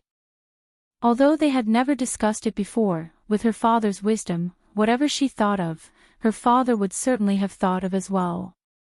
They were father and daughter, both of them were family Qin people. In front of the emperor, they had to talk about who should speak first. It was unlikely that one person would speak out a good plan and cause the other person to be directly blocked because of the pearls and jade in front of him. Her father was raising her like a son. No matter what she said, her father would back her up. Qin Yining's heart was moved, but his expression remained thoughtful. Then, he smiled and said softly, Your Majesty, this subject's daughter has thought of an idea, but I don't know if I should say it. When Yu Yen heard Qin Yining's gentle voice, half of his heart melted. He quickly looked at her and smiled as he leaned forward and asked, Xuanzu, do you have a good plan? It was already a good plan before she even said it. Qin Yining endured the awkwardness and lowered her brows as she said, replying to Your Majesty, this subject's daughter feels that printing more precious banknotes is indeed a quick way to solve the problem. However, if it is for the long-term stability of Dian's economy, it would be better to think of a way to have the grain merchants send out the grain themselves. When Qin Huayuan heard his daughter say this, his lowered eyes flashed and a smile of approval appeared on his lips. Qin Yining had already piqued Yu Yan's interest. Oh. Tell me, how do you think we can make the grain merchants send out the money themselves? Qin Yining smiled and said, Your Majesty, scholars, farmers, workers, and merchants are ranked last. Although merchants have money, their status is even lower than that of poor farmers. Needless to say, a wealthy merchant with a family full of wealth would be unwilling to accept the fact that their status is even lower than that of a poor and pedantic scholar. Do you think we can make use of this point? Qin Yining was learning from Qin Huaiyuan's step-by-step method. She didn't directly throw out the idea to avoid being the first bird to stick her head out. Instead, she guided Yu Qiyan to think of it himself. When Qin Huaiyuan saw how smart his daughter was, his smile deepened. Yu Qiyan frowned and muttered, Make use of the status of merchants. Merchants naturally want to raise their status. Who would be willing to lower their status outside when they have a lot of money in hand? Do you think they'll send out the grain in order to raise their status? Qin Yining saw that Yu Qiyan didn't understand, so he could only continue to guide her. Yes, think about it. If your Majesty says that you're giving them a chance to raise their status, will they sharpen their brains to participate? Yu Qiyan immediately nodded, of course they're willing. Qin Yining then said, Therefore, this subject's daughter thinks that your Majesty might as well set a price for some of the idle positions without any real power. Furthermore, you're not allowed to use gold or silver for transactions and only accept grain. I believe that this way, not only the grain merchants in the capital, but also other merchants from all over the country will do everything they can to exchange gold and silver for grain to buy official positions. This is a great opportunity to make a comeback. This way, you won't have to worry about the chaos caused by the printing of treasured banknotes. You can just manage these officials with idle positions without any real power. Wonderful. Wonderful. Yu Qiyan clapped his hands and said excitedly, Xuanzu's idea is very good. This way, there won't be any problems with the printing of treasured banknotes. Jin only needs to manage these people carefully. He then looked towards Qin Huaiyuan, Beloved official Qin, what do you think? This subject thinks that this idea is very good. This subject also has one more thing to add. If the idle positions are set a price, why don't your Majesty set a price for the idle positions of different ranks and let the merchants compete for them? The highest bidder wins. This way, everyone will get what they need. The merchants will be willing to donate grain, and the imperial court will be able to get more grain. Yu Qiyan nodded repeatedly, Very good, very good. Beloved official Qin truly lives up to the name of a wise Panin. When Qin Yining looked at his father, his eyes were bright and full of worship. His father was still the best. It turned out that his father had already thought of a solution. Qin Huaiyuan smiled at his beloved daughter, then added, Moreover, there's another additional benefit to doing this. What's the benefit? Yu Qiyan stood up excitedly. Qin Huaiyuan smiled and said, In the past, merchants served the people. To put it bluntly, they were only worried about their own interests. They were only concerned about whether or not their property would be taken away. They didn't think too much about the country's interests. To put it bluntly, it didn't matter to them who ruled the country. However, once these merchants become officials, they are no longer citizens. The stability of the imperial court is directly related to whether or not they can continue to rule and whether or not their status can be guaranteed. Therefore, once this law is implemented, there will be a large number of very wealthy people who will stand on the side of common interests with the imperial court. When Yu Qiyan heard this, he was immediately stunned. After thinking for a while, he suddenly said, In this way, they will naturally be concerned about whether or not the capital can be defended, and whether or not Dian can be protected. If there is a war and we lack money, they will also take the initiative to donate money. There's no need for Zhen to speak of righteousness. Qin Huaiyuan smiled and bowed, saying, Your Majesty is wise.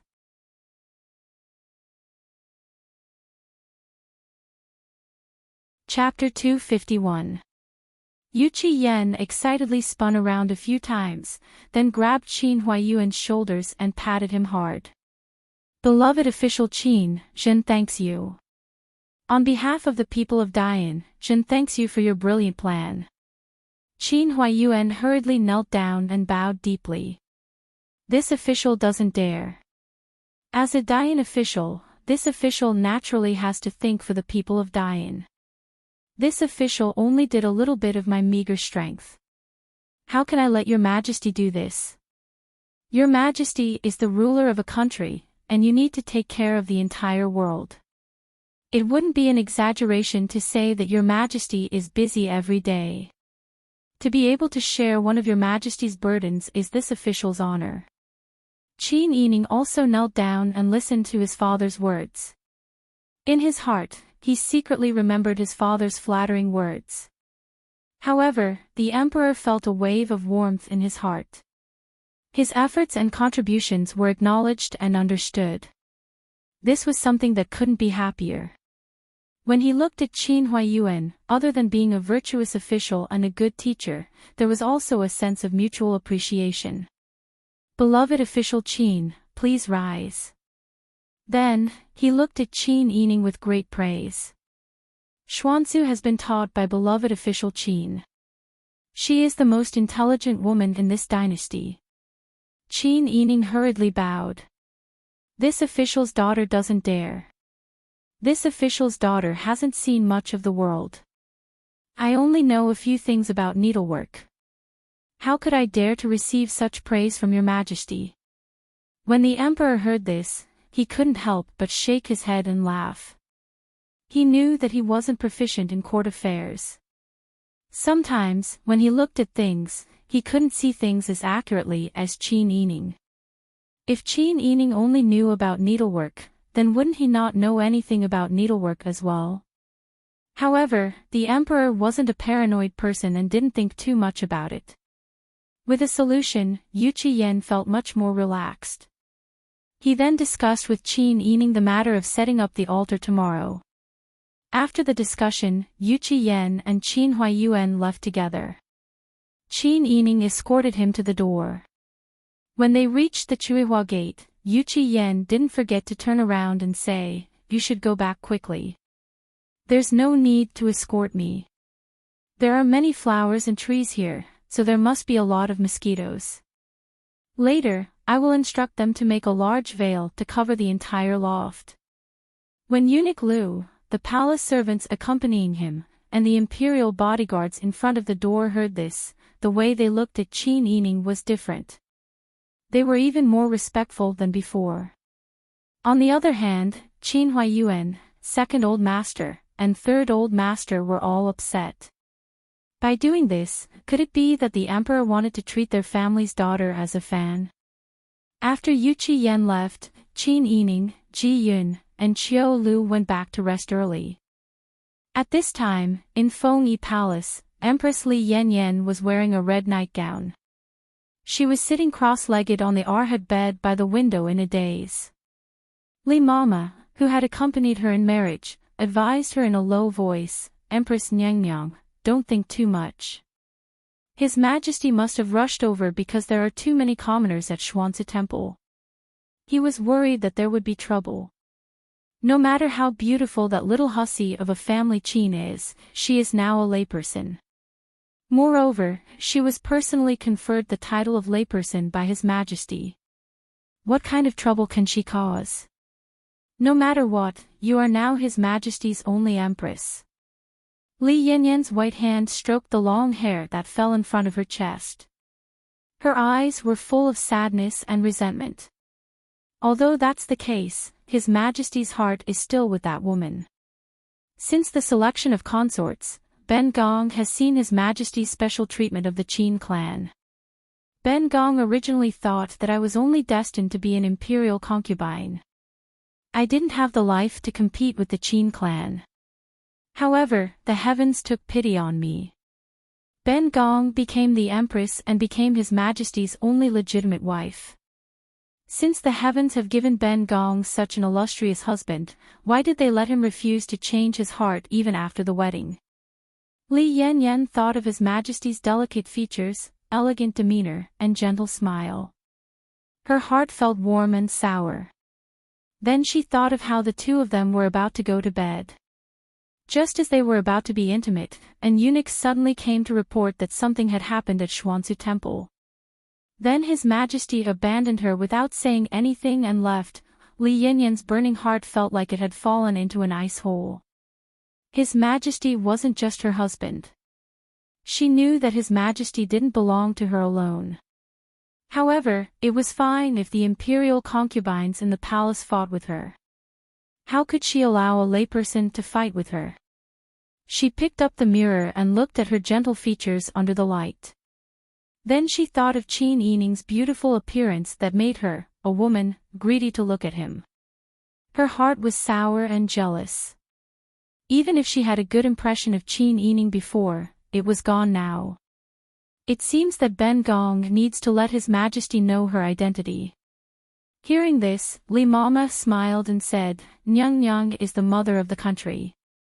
It's natural for you to teach a little layperson a lesson. Moreover, Ning Wang's life is in danger now. The only person who can be the commander-in-chief against Zhou is Duke Guogong. His Majesty has many things to rely on Duke Guogong. Empress is Duke Guogong's beloved daughter. His Majesty naturally treats you differently. Li Yan just smiled when she heard this. There was helplessness in her smile, but also pride in her mother's strength. At this time, the eunuch who was guarding outside came in. Nyang, His Majesty has returned to the palace. Li Yan hurriedly stood up. Quickly, prepare for Ben Gong. The eunuch saw that the Empress was in high spirits and hurriedly said the second half of the sentence, replying Nyang. After His Majesty came back, he went to Yangxin Hall to rest. He told Nyang not to wait. Li Yan's smile suddenly froze on her face. It took a lot of effort not to show her disappointment. Instead, she waved her hand in a dignified manner and said, I know. You may leave. After His Majesty went to see the Qin clan, he didn't even want to look at her after he came back. The jealousy in Li Yan's heart was about to ignite her whole body. Sent the news that the Holy Maiden was going to hold an altar to question the heavens had spread. Master Zhong, the disguised Huzi, and Mu Jinghu, who was dressed in a green robe, left the door early in the morning and headed towards the courtyard. They felt that they left early, but who would have thought that there were already many people gathered in front of the courtyard? It was obvious that they had been waiting for a long time. It was boring to wait, but it wasn't convenient to squeeze in if they left. The three of them could only talk in low voices to pass the time while waiting for the courtyard to open and the ceremony to begin. Who would have thought that just after Qinjing, the clear sky suddenly started to rain? The rain wasn't heavy, but it didn't stop falling. It was very annoying. The people had nowhere to hide from the rain, but they didn't want to leave. Fortunately, the rain wasn't heavy, and it was still hot in the summer. It wasn't unbearable. Finally, the courtyard's door was opened. Someone shouted, Everyone, don't push. It's still the same old rules. If the Holy Maiden has something to say, someone will naturally spread it out to let the people outside know. Therefore, it's the same whether we enter the Xuanzu Temple or not. Everyone, don't step on each other and don't offend the Holy Maiden. The commoners had come here to see how the saintess would set up the altar to inquire about the heavens. The people in front were naturally anxious to enter and find a good spot. The people behind also followed suit and crowded in. Master Zhong, Huzi, and Mu Jinghu were squeezed so hard that their hats fell off, their clothes were crooked, and Huzi's fake beard was almost squeezed off. After some effort, the three of them finally stood on the arch bridge. From afar, they could see that 100 Taoist nuns were sitting in a circle in the square. In the middle of the circle, there were already incense tables and offerings. To read a novel, please visit